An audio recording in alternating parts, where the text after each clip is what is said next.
Wing ਹੈਗਾ ਭੂ mafia ਦਾ जी ਆਪਣੇ ਏਰੀਏ 'ਚ ਵੀ ਉਹ ਕੰਮ ਕਰਦੇ ਆ। अच्छा जी ਛੋਟੀਆਂ ਛੋਟੀਆਂ ਕਲੋਨੀਆਂ ਕੱਟਣੀਆਂ ਉਹਨੀ 1-1 2-2 ਏਕੜ ਦੀਆਂ जी ਅਨਲੀਗਲ जी ਤੇ ਉਹਨੀ ਬਡਾਲਾ ਸਾਹਿਬ ਦੀ ਸ਼ਹਿ ਤੇ ਵੇਚਦੇ ਆ। अच्छा जी ਉਹੀ ਜਿਹੜੀ ਟੀਮ ਆ ਤੁਹਾਨੂੰ ਮੈਂ ਪਹਿਲਾਂ ਵੀ ਕਿਹਾ ਸੀ ਆਪਣੀ ਲਾਸਟ ਹੁਣ ਵੀ ਦਿਖਾ ਸਕਦਾ ਵੀ ਉਹ ਜਿਹੜਾ ਭੂ ਮਾਫੀਆ ਆ ਡਰੱਗ ਮਾਫੀਆ ਆ ਜਾਂ ਗੈਂਗਸਟਰ ਆ जी ਉਹ ਆਮ ਤੌਰ ਤੇ ਇਹਨਾਂ ਦੀ ਇਹਦੀ ਐਗਜ਼ਾਮਪਲ ਤੁਸੀਂ ਦੇਖ ਚੁੱਕੇ ਹੋ ਚੂੜ ਪਿੰਡ ਦੇ ਵਿੱਚ हाँ जी ਸ਼ਰੇਆਮ ਸ਼ੂਟ ਆਊਟ ਹੋਇਆ। ਸਹਿਮਤ ਹਾਂ ਵੀ ਅਸੀਂ ਬਿਲਕੁਲ ਵੀ ਜੇ ਕੋਈ ਇੱਕ ਅੱਧਾ ਸਾਡੀ ਪਾਰਟੀ ਦਾ ਕੋਈ ਹੋਰ ਕਿਤੇ ਬਾਹਰ ਜਾ ਕੇ ਨੁਮਾਇੰਦਾ ਬਣਿਆ ਹੋਵੇ ਜੀ। ਬਿਲਗੇ ਦੇ ਵਿੱਚ ਉਹ ਕੰਮ ਕਰਦਾ ਸੀ ਅਸੀਂ ਉਹਦਾ ਪੂਰਨ ਵਿਰੋਧ ਕੀਤਾ ਆ ਵੀ ਬਿਲਗੇ ਦੇ ਵਿੱਚ ਕੋਈ ਵੀ ਨਸ਼ਾ ਜਿਹੜਾ ਆ ਅਸੀਂ ਉਸ ਬੰਦੇ ਦੇ ਨਾਲ ਨਹੀਂ ਖੜੇ।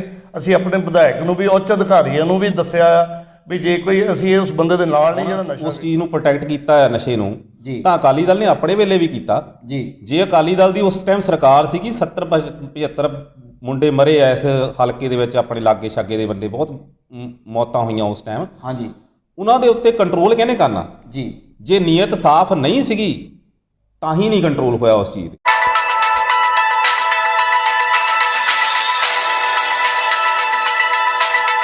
ਦੇਸ਼ ਦੁਨੀਆ ਵਿੱਚ ਵਸਦੇ ਪੰਜਾਬੀਆਂ ਨੂੰ ਸਤਿ ਸ਼੍ਰੀ ਅਕਾਲ। ਮੈਂ ਰਜਿੰਦਰ ਸਿੰਘ ਬਿਲਗਾ। ਤੁਸੀਂ ਵੇਖ ਰਹੇ ਹੋ ਬਿਲਗਾ ਨਿਊਜ਼ ਆਨਲਾਈਨ ਚੈਨਲ ਅਤੇ K9 ਨਿਊਜ਼ ਪੰਜਾਬ। ਦੋਸਤੋ ਅਸੀਂ ਦੋਵਾਂ ਚੈਨਲਾਂ ਨੇ ਸਾਂਝੇ ਤੌਰ ਤੇ ਹਲਕਾ ਨਕੋਦਰ ਦੇ ਵੱਖ-ਵੱਖ ਪਾਰਟੀਆਂ ਦੇ ਨੁਮਾਇੰਦਿਆਂ ਨੂੰ ਚੋਣਾਂ ਨੂੰ ਲੈ ਕੇ ਜਿਹੜਾ ਆ ਉਹ ਤੁਹਾਡੇ ਸਨਮੁਖ ਕਰ ਰਹੇ ਹਾਂ। ਤੇ ਅੱਜ ਮੇਰੇ ਨਾਲ ਜੁੜੇ ਨੇ ਸ਼੍ਰੋਮਣੀ ਅਕਾਲੀ ਦਲ ਦੇ ਆਗੂ ਪੁਸ਼ਪਿੰਦਰ ਕੁਮਾਰ ਜੋਸ਼ੀ ਜੀ ਤੇ ਉਹਨਾਂ ਦੇ ਨਾਲ ਬਿਲਕੁਲ ਆਮ ਆਦਮੀ ਪਾਰਟੀ ਤੋਂ ਪਰਮਿੰਦਰ ਸਿੰਘ ਬਿਲਗਾ, K9 ਨਿਊਜ਼ ਦੇ MD ਗੁਰਦੀਪ ਸਿੰਘ ਤੱਗੜ ਵੀ ਸਾਡੇ ਨਾਲ ਜੁੜੇ ਨੇ। ਆਓ ਅੱਜ ਚੋਣ ਮੈਦਾਨ 2022 ਦੇ ਨਾਲ ਸੰਬੰਧਿਤ ਜਿਹੜੇ ਮੁੱਦੇ ਆ ਉਹਨਾਂ ਤੇ ਆਪਣੇ ਨਾਲ ਜੁੜੇ ਨੁਮਾਇੰਦਿਆਂ ਨਾਲ ਗੱਲਬਾਤ ਕਰਾਂਗੇ। ਤੇ ਆਓ ਗੱਲਬਾਤ ਅੱਜ ਦੀ ਸ਼ੁਰੂ ਕਰਦੇ ਹਾਂ। ਪਰ ਸਾਰੇ ਨੁਮਾਇੰਦਿਆਂ ਦਾ ਮੈਂ ਇੱਥੇ ਆਉਣ ਤੇ ਸਵਾਗਤ ਕਰਦਾ ਜੀ। ਸਾਰਿਆਂ ਨੂੰ ਸਤਿ ਸ਼੍ਰੀ ਅਕਾਲ। ਤੇ ਜੋਸ਼ੀ ਸਾਹਿਬ, ਜਿਸ ਤਰ੍ਹਾਂ ਇਹ ਪੰਜਾਬ ਦੇ ਵਿੱਚ ਜਿਹੜਾ ਆ ਚੋਣ ਮਾਹੌਲ ਜਿਹੜਾ ਆ ਰੋਜ਼ ਬਦਲਦਾ, ਹਾਂਜੀ, ਤੇ ਇੱਕ ਦੋ ਦਿਨ ਕੋਈ ਖਬਰ ਜਿਹੜੀ ਚੱਲਦੀ ਉਸ ਤੋਂ ਬਾਅਦ ਨਵਾਂ ਕੋਈ ਨਾ ਕੋਈ ਮੁੱਦਾ ਜਿਹੜਾ ਭਖ ਜਾਂਦਾ। ਤੇ ਆਪਾਂ ਦੇਖਦੇ ਹਾਂ ਕਿ ਪੰਜਾਬ ਦੇ ਵਿੱਚ ਆਮ ਆਦਮੀ ਪਾਰਟੀ ਦੀ ਬੜੀ ਗੱਲ ਚੱਲਦੀ ਸੀ, ਜਿਹਨੂੰ ਮੋੜਾ ਲਾਉਣ ਲਈ ਸੁਖਬੀਰ ਸਿੰਘ ਬਾਦਲ ਨੇ ਮਜੀਠਾ ਹਲਕੇ ਤੋਂ ਹਮੇਸ਼ਾ ਜਿਹੜਾ ਲੜਦੇ ਆ ਰਹੇ ਆ ਵਿਕਰਮ ਮਜੀਠੀਆ, ਉਹਨਾਂ ਨੂੰ ਅੰਮ੍ਰਿਤਸਰ ਦੇ ਪੂਰਬੀ ਇਲਾਕੇ ਤੋਂ ਜਿਹੜਾ ਆ ਉਮੀਦਵਾਰ ਅਨਾਉਂਸ ਕੀਤਾ। ਪੰਜਾਬ ਦੀ ਜਿਹੜੀ ਫਿਜ਼ਾ ਆ ਉਹਦੇ ਵਿੱਚ ਇੱਕ ਚੇਂਜ ਲਿਆਉਣ ਨੂੰ, ਇਹਦੇ ਬਾਰੇ ਕੀ ਕਹਿਣਾ ਚਾਹੁੰਦੇ ਹੋ? ਜਿਹੜਾ ਸ਼੍ਰੋਮਣੀ ਅਕਾਲੀ ਦਲ ਨੇ ਜੀ ਨਵਜੋਤ ਸਿੰਘ ਸਿੱਧੂ ਦੇ ਖਿਲਾਫ ਜੀ ਮਜੀਠਾ ਸਾਹਿਬ ਆਪ ਖੜੇ ਆ, ਜੀ ਉਹਨੇ ਨਾ ਇੱਕ ਮਜੀਠੇ ਆਪਣੇ ਜਿਹੜੀ ਆ ਮਾਝੇ ਦੀ ਨਹਾਰੇ ਹੀ ਬਦਲ ਜਾਣੀ ਆ। ਜੀ ਕਿਉਂਕਿ ਸਿੱਧੂ ਸਾਹਿਬ ਨੂੰ ਉੱਥੇ ਫੋਕਸ ਕਰ ਦੇਣਾ। ਜੀ ਮਜੀਠੇ ਨੇ ਉੱਥੇ ਪੂਰਾ ਆਪਣਾ ਜਿਹੜੀ ਫੋਰਸ ਦੇ ਨਾਲ ਉਹਨਾਂ ਨੂੰ ਇਲੈਕਸ਼ਨ ਲੜਨੀ ਆਉਂਦੀ ਆ। ਜੀ ਉਹਨਾਂ ਨੂੰ ਸਿੱਧੂ ਸਾਹਿਬ ਨੂੰ ਕਿਉਂਕਿ ਉਹ ਜ਼ਿਆਦਾ ਬੋਲਦੇ ਆ, ਉਹਨਾਂ ਨੇ ਵਰਕ ਨਹੀਂ ਕੀਤਾ ਆਪਣੇ ਕੰਮ ਦੇ ਵਿੱਚ ਜੀ। ਕਿਤੇ ਹਲਕੇ ਦੇ ਵਿੱਚ। ਜਿਹੜੇ ਮਜੀਠਾ ਸਾਹਿਬ ਦੀ ਅਸੀਂ ਦੇਖੀ ਆ ਇਲਾਕੇ ਦੇ ਵਿੱਚ working door to door man to man ਨੂੰ ਬਹੁਤ ਕੰਮ ਕਰਦੇ ਆ। ਉਹਨਾਂ ਮਜੀਠੇ ਹਲਕੇ ਦੇ ਵਿੱਚ ਇਦਾਂ ਚੇਨ ਵਰਕ ਚੱਲਦਾ ਆ ਜਿਹਦੇ ਨਾਲ ਹਰ ਇੱਕ ਕੰਮ ਦੀ ਰਿਪੋਰਟ ਉਹਨਾਂ ਨੂੰ ਸ਼ਾਮ ਨੂੰ ਪਹੁੰਚਦੀ ਆ। ਠੀਕ ਹੈ। ਇਸ ਲਈ ਉਹਨਾਂ ਨੂੰ ਬਹੁਤ ਭਾਰੀ ਬਹੁਮਤ ਨਾਲ ਉਹਨਾਂ ਨੂੰ ਮਜੀਠਾ ਸਾਹਿਬ ਉੱਥੋਂ ਜਿੱਤਣਗੇ। ਨਵਜੋਤ ਸਿੰਘ ਸਿੱਧੂ ਦੀ ਤੁਸੀਂ ਸੀਟ ਦੇਖ ਲਈਓ, ਉੱਥੋਂ ਆਪ ਉਹ ਕਾਫੀ ਵੋਟਾਂ ਨਾਲ ਹਾਰਨਗੇ। ਠੀਕ ਹੈ। ਇਹ ਨਵਾਂ ਸਵਾਲ ਖੜਾ ਕੀਤਾ ਜੋਸ਼ੀ ਸਾਹਿਬ ਨੇ ਕਿ ਉੱਥੇ ਨਵਜੋਤ ਸਿੱਧੂ ਨੂੰ ਅਕਾਲੀ ਦਲ ਹਰਾ ਦੇਊਗਾ। ਤੇ ਪਰਮਿੰਦਰ ਸਿੰਘ ਆਮ ਆਦਮੀ ਪਾਰਟੀ ਤੋਂ ਸਾਡੇ ਕੋਲ ਅੱਜ ਨੁਮਾਇੰਦਾ ਨੇ। ਪਰਮਿੰਦਰ ਜੀ, ਤੁਹਾਡੇ ਪੰਜਾਬ ਦੇ ਵਿੱਚ ਅਸੀਂ ਦੇਖਦੇ ਹਾਂ ਜਿੱਦਾਂ ਬੜਾ ਵੇਵ ਸੀ ਪਾਰਟੀ ਦੀ ਵੀ ਇੱਕ ਮੌਕਾ ਜਿਹੜਾ ਕੇਜਰੀਵਾਲ ਨੂੰ, ਪਰ ਸ਼੍ਰੋਮਣੀ ਅਕਾਲੀ ਦਲ ਨੇ ਜਿਹੜਾ ਮਾਸਟਰ ਸਟ੍ਰੋਕ ਇਹ ਖੇਡਿਆ ਆ ਕਿ ਸਾਰੇ ਪੰਜਾਬ ਦੇ ਲੋਕਾਂ ਨੂੰ ਜਿਹੜਾ ਆ ਕਹਿ ਲਓ ਕਾਂਗਰਸ ਦਾ ਉਮੀਦਵਾਰ ਹੈ ਉੱਥੋਂ ਨਵਜੋਤ ਸਿੱਧੂ, ਅਕਾਲੀ ਦਲ ਨੇ ਮਜੀਠੀਏ ਨੂੰ ਉੱਥੇ ਉਮੀਦਵਾਰ ਬਣਾਇਆ। ਤੁਸੀਂ ਵੀ ਸਿੱਧੂ ਨੂੰ ਘੇਰਦੇ ਆ, ਭਾਜਪਾ ਵੀ ਸਿੱਧੂ ਨੂੰ ਘੇਰਦੇ ਆ।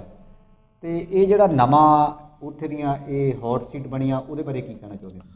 ਦੇਖੋ ਜੀ, ਇਹਨਾਂ ਨੇ ਪਹਿਲਾਂ ਜਿਹੜਾ ਕੀਤਾ ਹੈ ਕੰਮ ਕੋਈ ਵੀ ਹੁਣ ਤੱਕ 5 ਸਾਲਾਂ 'ਚ ਕਾਂਗਰਸ ਨੇ ਕੁਝ ਕੀਤਾ ਨਹੀਂ ਹੈਗਾ, ਜੀ। ਸਿਰਫ ਐਲਾਨ ਹੀ ਕੀਤੇ। ਲਾਸਟ ਵਿੱਚ ਆ ਕੇ 111 ਦਿਨਾਂ ਦੇ ਚੰਨੀ ਸਾਹਿਬ ਦੇ ਕਾਰਜਕਾਲ ਵਿੱਚ ਐਲਾਨ ਮੰਤਰੀ ਜਿਹੜਾ ਬਣੇ ਹੈਗੇ ਆ, ਜੀ। ਉਹਨਾਂ ਨੇ ਕੁਝ ਕੀਤਾ ਨਹੀਂ ਹੈਗਾ ਕੰਮਾਂ ਦੇ ਵਿੱਚ। ਠੀਕ ਹੈ। ਤੇ ਸਿੱਧੂ ਨੂੰ ਜੋ ਵੀ ਕੰਮ ਹੈਗਾ ਸਿੱਧੂ ਸਾਹਿਬ ਦਾ, ਉਹਨਾਂ ਨੇ ਸਿਰਫ ਪੰਜਾਬ ਮਾਡਲ ਦੀ ਗੱਲ ਹੀ ਕੀਤੀ ਆ, ਜੀ। ਜਦ ਕਿ ਸਰਕਾਰ ਦੇ ਵਿੱਚ ਹੁੰਦੇ ਹੋਏ ਉਹਨਾਂ ਦੇ ਕੋਲ ਪਾਵਰ ਸੀ, ਜਿਹੜੀ ਹੈ। ਪਾਵਰ ਸੀ ਉਹਨੂੰ ਵਰਤਿਆ ਨਹੀਂ। ਜੇ ਉਹ ਬਿਜਲੀ ਮੰਤਰੀ ਦਾ ਅਹੁਦੇ ਨੂੰ ਉਹਨਾਂ ਨੇ ਸਵੀਕਾਰ ਨਹੀਂ ਕੀਤਾ। ਉਸ ਤੋਂ ਪਹਿਲਾਂ ਜਿਹੜਾ ਉਹਨਾਂ ਕੋਲ ਮਹਿਕਮਾ ਸੀ, ਸਥਾਨਕ ਸਰਕਾਰਾਂ ਮਹਿਕਮਾ ਸੀ, ਉਹਦੇ ਵਿੱਚ ਵੀ ਬਹੁਤ ਜ਼ਿਆਦਾ ਇਹਨਾਂ ਨੇ ਨਹੀਂ ਕੀਤਾ। ਜੇ ਇਹ ਉਹਨਾਂ ਚੀਜ਼ਾਂ ਨੂੰ ਕਰਦੇ ਤਾਂ ਅੱਜ ਲੋਕਾਂ ਨੂੰ ਕਹਿਣ ਦੀ ਲੋੜ ਨਹੀਂ ਸੀ ਪੈਣੀ। ਠੀਕ ਹੈ। ਨਾ ਇਹਨਾਂ ਨੂੰ ਕੋਈ ਚਿਹਰਿਆਂ ਦੇ ਮਗਰ, ਜਿਹੜੇ ਭੱਜਦੇ ਫਿਰਦੇ ਚਿਹਰਿਆਂ ਮਗਰ ਭੱਜਣ ਦੀ ਲੋੜ ਸੀ। ਜੇ ਇਹਨਾਂ ਨੇ ਲੋਕਾਂ ਦੇ ਲਈ ਕੋਈ ਕੰਮ ਕੀਤਾ ਹੁੰਦਾ, ਇਹਨਾਂ ਨੇ ਕੋਈ ਕੰਮ ਨਹੀਂ ਕੀਤਾ ਹੈਗਾ। ਇਸ ਲਈ ਇਹ ਸੋਚਦੇ ਆ ਵੀ ਸ਼ਾਇਦ ਲਾਸਟ ਦੇ ਵਿੱਚ ਆ ਕੇ ਅਸੀਂ ਐਲਾਨ ਕਰਕੇ ਆਪਣੀ ਪਾਰਟੀ ਨੂੰ ਜਾਂ ਸਿੱਧੂ ਸਾਹਿਬ ਨੂੰ ਜਾਂ ਕਿਸੇ ਨੂੰ ਜਿਤਾ ਲੂੰਗੇ। ਉਹ ਜਿੱਤਣਾ ਨਹੀਂ ਹੈਗਾ। ਇਸ ਵਾਰ ਲੋਕ ਬਦਲਾਅ ਚਾਹੁੰਦੇ ਆ ਤੇ ਬਦਲਾਅ ਹੋ ਕੇ ਰਹੂਗਾ। ਆਮ ਲੋਕਾਂ ਦੀ ਆਵਾਜ਼ ਆ ਕਿ ਅਸੀਂ ਬਦਲਾਅ ਕਰਨਾ ਆ। ਠੀਕ ਹੈ। ਤੱਗੜ ਜੀ, ਪੰਜਾਬ ਦੀ ਫਿਜ਼ਾ ਬਦਲ ਲਈ ਸੁਖਬੀਰ ਬਾਦਲ ਨੂੰ ਜਿਹੜਾ ਇਹ ਅੰਮ੍ਰਿਤਸਰ ਦੀ ਪੂਰਬੀ ਸੀਟ ਨੂੰ ਜਿਹੜਾ ਆ ਹੌਟ ਸੀਟ ਪੰਜਾਬ ਦੀ ਬਣਾਤੀ ਆ, ਇਹਦੇ ਬਾਰੇ ਤੁਸੀਂ ਕੀ ਕਹਿਣਾ ਚਾਹੁੰਦੇ ਹੋ?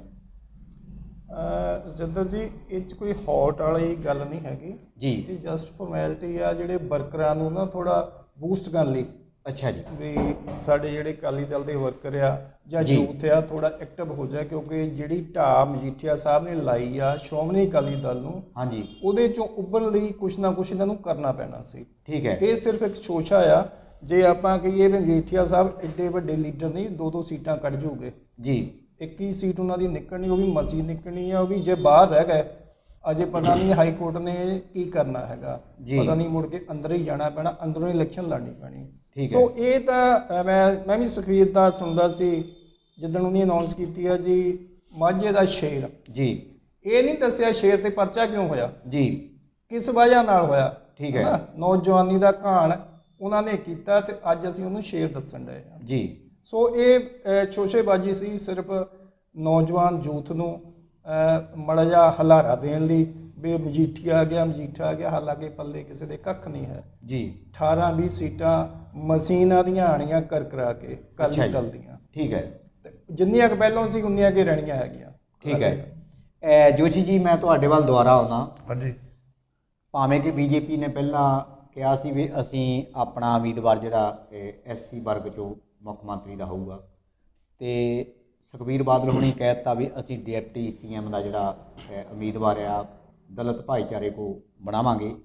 ਤੇ ਤੁਹਾਨੂੰ ਲੱਗਦਾ ਕਿ ਇਹ ਜਿਹੜਾ ਦੋਨੇ ਪਾਰਟੀਆਂ ਨੇ ਪੱਤਾ ਖੇਡਿਆ ਸੀ, ਉਹਨੂੰ ਵਰਤ ਕੇ ਕਾਂਗਰਸ ਨੇ ਚੰਨੀ ਨੂੰ ਬਣਾਤਾ ਸੀਐਮ? ਠੀਕ ਹੈ ਜੀ।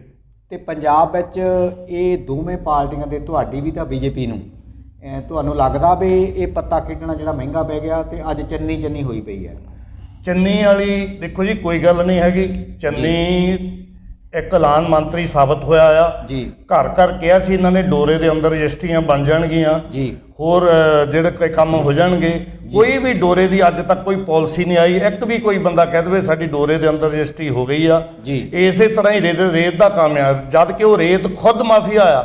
ਉਹਦੀ ਕੈਪਟਨ ਸਾਹਿਬ ਨੇ ਜਦੋਂ ਇੱਕ ਵਾਰੀ ਆਪਣੇ ਸ਼ਹੀਦ ਭਗਤ ਸਿੰਘ ਆਏ ਸੀਗੇ, ਉਦੋਂ ਹੈਲੀਕਾਪਟਰ ਦੇ ਵਿੱਚੋਂ ਇਹਨਾਂ ਦੀਆਂ ਫੋਟੋਆਂ ਖਿੱਚ ਕੇ ਉਹ ਆਪ ਸਾਬਤ ਹੋਈਆਂ। ਹੁਣ ਵੀ ਜਿਹੜਾ ਈਡੀ ਨੇ ਪਰਚਾ ਵੀ ਦਰਜ ਕੀਤਾ ਉਹਦੇ ਤਹਿਤ। ਇੱਕ ਇਹਨਾਂ ਤੇ ਮੀ ਟੂ ਦਾ ਬਹੁਤ ਵੱਡਾ ਦੋਸ਼ ਲੱਗਦਾ ਆ। ਜਿਹੜਾ ਇੱਕ ਸੀਐਮ ਦੇ ਅਹੁਦੇ ਤੇ ਹੋਵੇ, ਇੱਕ ਮਿਨਿਸਟਰ ਹੋਵੇ, ਇੱਕ ਐਮਐਲਏ ਹੋਵੇ, ਇੱਕ ਆਈਐਸ ਲੇਡੀ ਨੂੰ ਰਾਤ ਨੂੰ ਅਸ਼ਲੀਲ ਟੈਲੀਫੋਨ ਕਰੇ, ਮੈਸੇਜ ਕਰੇ, ਹਾਊ ਕੈਨ ਪੋਸੀਬਲ ਵੀ ਉਹ ਸੀਐਮ ਦੇ ਸਹੀ ਸਾਬਤ ਹੋ ਸਕਦਾ? ਮੈਂ ਤਾਂ ਸਮਝਦਾ ਨਹੀਂ ਹੈਗਾ ਵੀ ਉਹਨਾਂ ਨੂੰ ਜਿਹੜਾ ਕੋਈ ਵੀ ਵਰਗ ਆ, ਚਲੋ ਐਸਸੀ ਵਰਗ ਆ, ਪਰ ਉਹਦੇ ਵਿੱਚ ਅਸੀਂ ਇਹ ਨਹੀਂ ਕਹਿੰਦੇ ਵੀ ਕੋਈ ਵੀ ਵਰਗ ਇਹ ਗਲਤੀ ਕਰ ਸਕਦਾ, ਪਰ ਉਹਨਾਂ ਦੀ ਇੱਕ ਮੇਜਰ ਬਹੁਤ ਵੱਡੀ ਗਲਤੀ ਆ ਜਿਹੜੀ ਉਹਨਾਂ ਨੇ ਇੱਕ ਆਈਐਸ ਨੂੰ ਰਿਟਨ ਚ ਮੈਸੇਜ ਕੀਤੇ ਆ, ਉਹਨਾਂ ਨੂੰ ਜੋੜੇ ਕੋਲੋਂ ਮਾਫੀ ਮੰਗੀ ਆ। ਤੇ ਉਹਨੂੰ ਲੋਕੀ ਜਿਹੜੇ ਗੁੱਡ ਕਰੈਕਟਰ ਦੇ ਬੰਦੇ ਆ ਉਹਨੂੰ ਕਿੱਦਾਂ ਵੋਟ ਪਾਉਣਗੇ? ਮੈਂ ਨਹੀਂ ਸਮਝਦਾ ਵੀ ਉਹਦੇ ਚਿਹਰੇ ਨੂੰ ਇਹ ਕਾਂਗਰਸ ਜਿਹੜੀ ਅੱਗੇ ਵਧੂਗੀ। ਠੀਕ ਹੈ। ਪਰਮਿੰਦਰ ਸਿੰਘ ਜੀ, ਭਗਵੰਤ ਮਾਨ ਨੂੰ ਤੁਸੀਂ ਵੀ ਇਹਨਾਂ ਪਾਰਟੀਆਂ ਮਗਰ ਲੱਗ ਕੇ ਉਮੀਦਵਾਰ ਜਿਹੜਾ ਆਪਣਾ ਸੀਐਮ ਦਾ ਚਿਹਰਾ ਐਲਾਨਿਆ, ਤੁਹਾਡੇ ਤੋਂ ਜਾਣਦੇ ਆ ਕਿ ਤੁਹਾਡੀ ਪਾਰਟੀ ਹੁਣ ਇਸ ਵੇਲੇ ਅੱਗੇ ਵਧ ਰਹੀ ਹੈ ਇਸ ਐਲਾਨ ਤੋਂ ਬਾਅਦ? ਇਹਦੇ ਬਾਰੇ ਦੱਸਿਓ। ਦੇਖੋ ਰਜਿੰਦਰ ਸਿੰਘ ਜੀ, ਜਦੋਂ ਆਮ ਆਦਮੀ ਪਾਰਟੀ ਨੇ ਲੋਕਾਂ ਤੋਂ ਰਾਏ ਲੈ ਕੇ ਇੱਕ ਮੁੱਖ ਮੰਤਰੀ ਚਿਹਰੇ ਦਾ ਐਲਾਨ ਕੀਤਾ ਹੈ ਜੀ, ਉਸ ਦਿਨ ਤੋਂ ਲੋਕਾਂ ਦੇ ਵਿੱਚ ਇੱਕ ਲਹਿਰ ਆ। ਆਮ ਤੁਸੀਂ ਕਿਸੇ ਨੂੰ ਵੀ ਪੁੱਛੋ ਜੀ ਭਗਵੰਤ ਮਾਨ ਸਾਨੂੰ ਚਿਹਰਾ ਚਾਹੀਦਾ ਜੀ, ਉਹਨਾਂ ਦੇ ਨਾਲ ਕਾਫੀ ਬੂਸਟ ਮਿਲਿਆ ਆ। ਲੋਕਾਂ ਦੇ ਵਿੱਚ ਉਤਸ਼ਾਹ ਬਹੁਤ ਜ਼ਿਆਦਾ ਆ। ਜਦੋਂ ਅਸੀਂ ਪਿੰਡਾਂ ਦੇ ਵਿੱਚ ਡੋਰ ਟੂ ਡੋਰ ਕਰਨ ਜਾਂਦੇ ਆ, ਹੁਣ ਵੀ ਮੇਰੇ ਸਾਥੀ ਗਏ ਹੋਏ ਆ ਜੀ, ਜਦੋਂ ਉਹ ਪਿੰਡਾਂ ਦੇ ਵਿੱਚ ਜਾਂਦੇ ਲੋਕ ਸਾਨੂੰ ਉਡੀਕ ਰਹੇ ਆ। ਇਸ ਟਾਈਮ ਲੋਕਾਂ ਦੀ ਵਰਡਿੰਗ ਇਹ ਆ ਜੀ ਕਿ ਅਸੀਂ ਇਸ ਵਾਰ ਭਗਵੰਤ ਮਾਨ ਨੂੰ ਮੁੱਖ ਮੰਤਰੀ ਬਣਾਉਣਾ ਹੈ, ਕਿਉਂਕਿ ਨਾ ਉਹਦੇ ਤੇ ਕੋਈ ਕਰਪਸ਼ਨ ਦਾ ਕੇਸ ਆ ਹਜੇ ਤੱਕ, ਨਾ ਕੋਈ ਇਦਾਂ ਦੀ ਗੱਲ ਹੈਗੀ ਆ। 25 ਕਰੋੜ ਰੁਪਈਆ ਇੱਕ ਐਮਪੀ ਨੂੰ ਮਿਲਦਾ ਜੀ, 25 ਕਰੋੜ ਮਿਲਿਆ 50 ਸਾਲਾਂ ਦੇ ਵਿੱਚ। ਉਸ ਬੰਦੇ ਨੇ ਇੱਕ ਪਾਈ ਲਾਈ ਆ ਜੀ, ਨਾ ਤਾਂ ਅੱਜ ਤੱਕ ਅਕਾਲੀ ਦਲ ਨੇ ਕਦੀ ਹਿਸਾਬ ਦਿੱਤਾ ਤੇ ਨਾ ਕਦੀ ਕਾਂਗਰਸ ਨੇ ਦਿੱਤਾ ਇਸ ਚੀਜ਼ ਦਾ। ਠੀਕ ਹੈ ਉਹ ਬੰਦਾ ਇੱਕ ਸੁਲਝਿਆ ਬੰਦਾ ਜਿਸ ਨੇ ਸੰਸਦ ਦੇ ਵਿੱਚ ਪੰਜਾਬ ਨੂੰ ਗੂੰਜਣ ਲਾਇਆ ਜੀ। ਸਾਡੇ ਜਿਹੜੇ ਇੱਥੇ ਦੇ ਐਮਪੀ ਆ ਐਮਐਲਏ ਆ ਕਦੀ ਇਸ ਤਰ੍ਹਾਂ ਸੰਸਦ ਜਾਂ ਵਿਧਾਨ ਸਭਾ ਦੇ ਵਿੱਚ ਨਹੀਂ ਬੋਲਦੇ ਜੀ। ਹੁਣ ਆਪਾਂ ਹਲਕਾ ਨਕੋਦਰ ਦੀ ਗੱਲ ਕਰ ਲਈਏ, ਬਡਾਲਾ ਸਾਹਿਬ ਕਦੀ ਸਵਾਲ ਤੱਕ ਨਹੀਂ ਪੁੱਛਦੇ ਜੀ। ਜੇ ਸਵਾਲ ਨਹੀਂ ਤੁਸੀਂ ਕਰ ਸਕਦੇ ਹਲਕੇ ਦੇ ਲਈ ਜੀ। ਤਾਂ ਫਿਰ ਕਿਸ ਤਰ੍ਹਾਂ ਤੁਸੀਂ ਮੰਨੋਗੇ? ਠੀਕ ਹੈ ਇਹ ਭਗਵੰਤ ਮਾਨ ਸਾਹਿਬ ਦੇ ਆਉਣ ਦੇ ਨਾਲ ਸਾਡੀ ਜਿਹੜੀ ਪਾਰਟੀ ਆ ਉਹਨੂੰ ਬਹੁਤ ਵੱਡਾ ਬੂਸਟ ਮਿਲਿਆ ਤੇ ਲੋਕ ਚਾਹੁੰਦੇ ਆ ਕਿ ਭਗਵੰਤ ਮਾਨ ਸਾਹਿਬ ਮੁੱਖ ਮੰਤਰੀ ਬਣ। ਗੁਰਦੀਪ ਸਿੰਘ ਤੱਕੜ ਜੀ, ਮੈਨੂੰ ਇੱਥੇ ਕਹਿਣਾ ਪੈ ਰਿਹਾ ਹੈ ਕਿ ਕਾਂਗਰਸ ਦਾ ਨੁਮਾਇੰਦਾ ਆਪਣੇ ਕੋਲ ਅੱਜ ਆਇਆ ਨਹੀਂ, ਬਿਲਕੁਲ, ਤੇ ਤੁਹਾਡੇ ਕੋਲ ਆਪਾਂ ਇਹ ਵੀ ਇੱਕ ਜਿਹੜਾ ਜਵਾਬ ਦੇ ਲੈਣਾ ਕਿ ਕਾਂਗਰਸ ਦੇ ਵਿੱਚ ਵੀ ਜਿਹੜੀ ਹੋੜ ਜਿਹੜੀ ਆ ਉਹ ਲੱਗ ਗਈ ਆ ਕਿ ਸੀਐਮ ਦਾ ਚਿਹਰਾ ਜਿਹੜਾ ਉਹ ਐਲਾਨ ਦਿੱਤਾ ਜਾਵੇ। ਤੇ ਤੁਹਾਡੇ ਕੋਲ ਮੈਂ ਇਹ ਜਾਣਨਾ ਚਾਹਾਂਗਾ ਕਿ ਜਿਹੜਾ ਸਾਰੀਆਂ ਪਾਰਟੀਆਂ ਸੀਐਮ ਦਾ ਚਿਹਰਾ ਐਲਾਨਣ ਦੀ ਜਿਹੜੀ ਗੱਲ ਚੱਲੀ ਹੈ, ਇਹਨਾਂ ਨੂੰ ਲੋਕਾਂ ਵੱਲੋਂ ਕਿੰਨਾ ਕੁ ਗੰਭੀਰ ਲਿਆ ਜਾਂਦਾ ਆ ਕਿ ਲੋਕਾਂ ਦੀਆਂ ਜਿਹੜੀਆਂ ਮੁਸ਼ਕਲਾਂ ਆ ਮਸਲੇ ਆ ਇਹ ਉਮੀਦਵਾਰ ਐਲਾਨਣ ਨਾਲ ਹੱਲ ਹੋਣਗੇ? ਇਹਦੇ ਬਾਰੇ ਦੱਸੋ ਜਰਾ। ਨਹੀਂ, ਇਹਨਾਂ ਮੁਸ਼ਕਲਾਂ ਦਾ ਕੋਈ ਹੱਲ ਨਹੀਂ ਹੋਣੀਆਂ ਜੀ। ਮੁਸ਼ਕਲ ਵੱਧ ਸਕਦੀ ਪਾਰਟੀ ਲਈ, ਅੱਛਾ ਜੀ। ਕਿਉਂਕਿ ਜੇ ਆਪਾਂ ਪਹਿਲਾਂ ਹੀ ਕਿਸੇ ਨੂੰ ਪ੍ਰੈਜ਼ੈਂਟ ਕਰ ਦਿੰਦੇ ਆ, ਠੀਕ ਹੈ। ਜਿੱਦਾਂ ਹੁਣ ਕੱਲ ਰਾਹੁਲ ਗਾਂਧੀ ਆਏ ਸੀ, ਉਹਨੇ ਵੀ ਕਹਿਤਾ ਵੀ ਜੇ ਲੋਕਾਂ ਦੀ ਮੰਗ ਆ ਤਾਂ ਅਸੀਂ ਲੋਕਾਂ ਦੀ ਮੰਗ ਦੇ ਮੁਤਾਬਿਕ ਸੀਐਮ ਚਿਹਰਾ ਦੇ ਦਾਂਗੇ ਜੀ। ਹੁਣ ਗੱਲ ਕਰੀਏ ਆਮ ਆਦਮੀ ਪਾਰਟੀ ਦੀ, ਨਹੀਂ ਸੀਐਮ ਚਿਹਰਾ ਦੇ ਦਿੱਤਾ ਜੀ। ਅਕਾਲੀ ਦਲ ਕੋਲ ਪਹਿਲਾਂ ਹੀ ਹੈਗਾ, ਉਹਨਾਂ 'ਚ ਤਾਂ ਕੋਈ ਕਿੰਤੂ ਪਰੰਤੂ ਹੈ ਹੀ ਨਹੀਂ। ਪਤਾ ਹੀ ਹੁੰਦਾ ਵੀ ਬਾਦਲ ਪਰਿਵਾਰ ਨਹੀਂ ਆਉਣਾ ਸੀਐਮ ਬਣਨਾ ਹੈ। ਹਾਂਜੀ। ਇਹਨਾਂ ਨੇ ਭਗਵੰਤ ਮਾਨ ਜੀ ਦਿੱਤੇ ਹੈਗੇ ਆ। ਹਾਂਜੀ। ਕੁਛ ਦਿਨ ਪਹਿਲਾਂ ਨਕੋਦਰ ਆਏ ਸੀ, ਠੀਕ ਹੈ। ਪੁੱਠੇ ਹੱਥ ਨਾਲ ਸਲੂਟ ਮਾਰ ਗਏ ਜੀ। ਜਲੰਧਰ ਜਾਂਦੇ ਆ, ਉੱਥੇ ਨਾਰੇ ਲੱਗਦੇ ਉਹਨਾਂ ਦੇ ਖਿਲਾਫ, ਰਗਬ ਚੱਡਾ ਦੇ ਖਿਲਾਫ, ਉਹਨਾਂ ਦੀ ਪੀਸੀ ਦੇ ਵਿੱਚ। ਬਿਲਕੁਲ। ਮਤਲਬ ਇੱਕ ਮੁੱਖ ਮੰਤਰੀ ਦਾ ਚਿਹਰਾ, ਉਹਨੂੰ ਇਹ ਨਹੀਂ ਪਤਾ ਵੀ ਮੈਂ ਆਪਣੇ ਕੋਲੋਂ ਹਾਰ ਲਾ ਕੇ ਬਾਬਾ ਸਾਹਿਬ ਦੇ ਗਲ 'ਚ ਪਾ ਦੇਣੇ ਆ ਜੀ। ਇੱਕ ਸੀਐਮ ਦੀ ਇਹ ਤੁਸੀਂ ਦੇਖ ਲਓ ਵੀ ਉਹ ਸੀਐਮ ਦੀ ਕਿੰਨਾ ਕੁ ਜ਼ਿੰਮੇਵਾਰ ਹੈ, ਕਿੰਨੀ ਪੋਸਟ ਦੇ ਲਾਇਕ ਹੈਗਾ ਜਾਂ ਨਹੀਂ ਹੈਗਾ। ਗੱਲਾਂ ਇਹ ਨਹੀਂ ਹੈਗੀਆਂ ਜੀ ਚਿਹਰਾ ਹੈ ਜਾਂ ਨਹੀਂ ਹੈ, ਗੱਲਾਂ ਪਾਰਟੀ ਹੈ ਕਿ ਨਹੀਂ ਹੈ ਜੀ। ਸੀਐਮ ਤਾਂ ਕੈਪਟਨ ਸੀ, ਏਡਾ ਵੱਡਾ ਚਿਹਰਾ ਸੀ, ਅਗਲਾ ਲਾ ਕੇ ਮਾਰਿਆ ਜੀ, ਹਨਾ। ਲਾਉਣਾ ਬਣਾਉਣਾ ਉਹ ਪਾਰਟੀ ਦਾ ਕੰਮ ਆ ਜੀ। ਪਰ ਇਹਦੇ ਨਾਲ ਜੇ ਕਿ ਇਹ ਲੋਕਾਂ ਦਾ ਕੋਈ ਫਾਇਦਾ ਨਹੀਂ, ਪਬਲਿਕ ਦਾ ਕੋਈ ਫਾਇਦਾ ਨਹੀਂ। ਚਿਹਰਾ ਜਿਹਨੂੰ ਮਰਜ਼ੀ ਬਣਾ ਲਓ ਜੀ, ਕੰਮ ਸਰਕਾਰ ਨੇ ਕਰਨੇ ਆ, ਚੱਲੇਗੀ ਤਾਂ ਕੰਮ ਹੋਏਗਾ। ਬਿਲਕੁਲ ਸਹੀ ਗੱਲ ਹੈ। ਰਿੰਦਰ ਸਿੰਘ ਜੀ, ਇੱਕ ਮੈਂ ਇੱਥੇ ਗੱਲ ਕਹਿਣਾ ਚਾਹੂੰਗਾ। ਤੱਕੜ ਸਾਹਿਬ ਨੇ ਇੱਕ ਗੱਲ ਚੱਕੀ ਕਿ ਬਾਬਾ ਸਾਹਿਬ ਦੇ ਗਲ ਵਿੱਚ ਹਾਰ ਪਾ ਦਿੱਤੇ ਉਹਨਾਂ ਨੇ ਆਪਣੇ ਗਲ 'ਚੋਂ ਲਾ ਕੇ ਜੀ।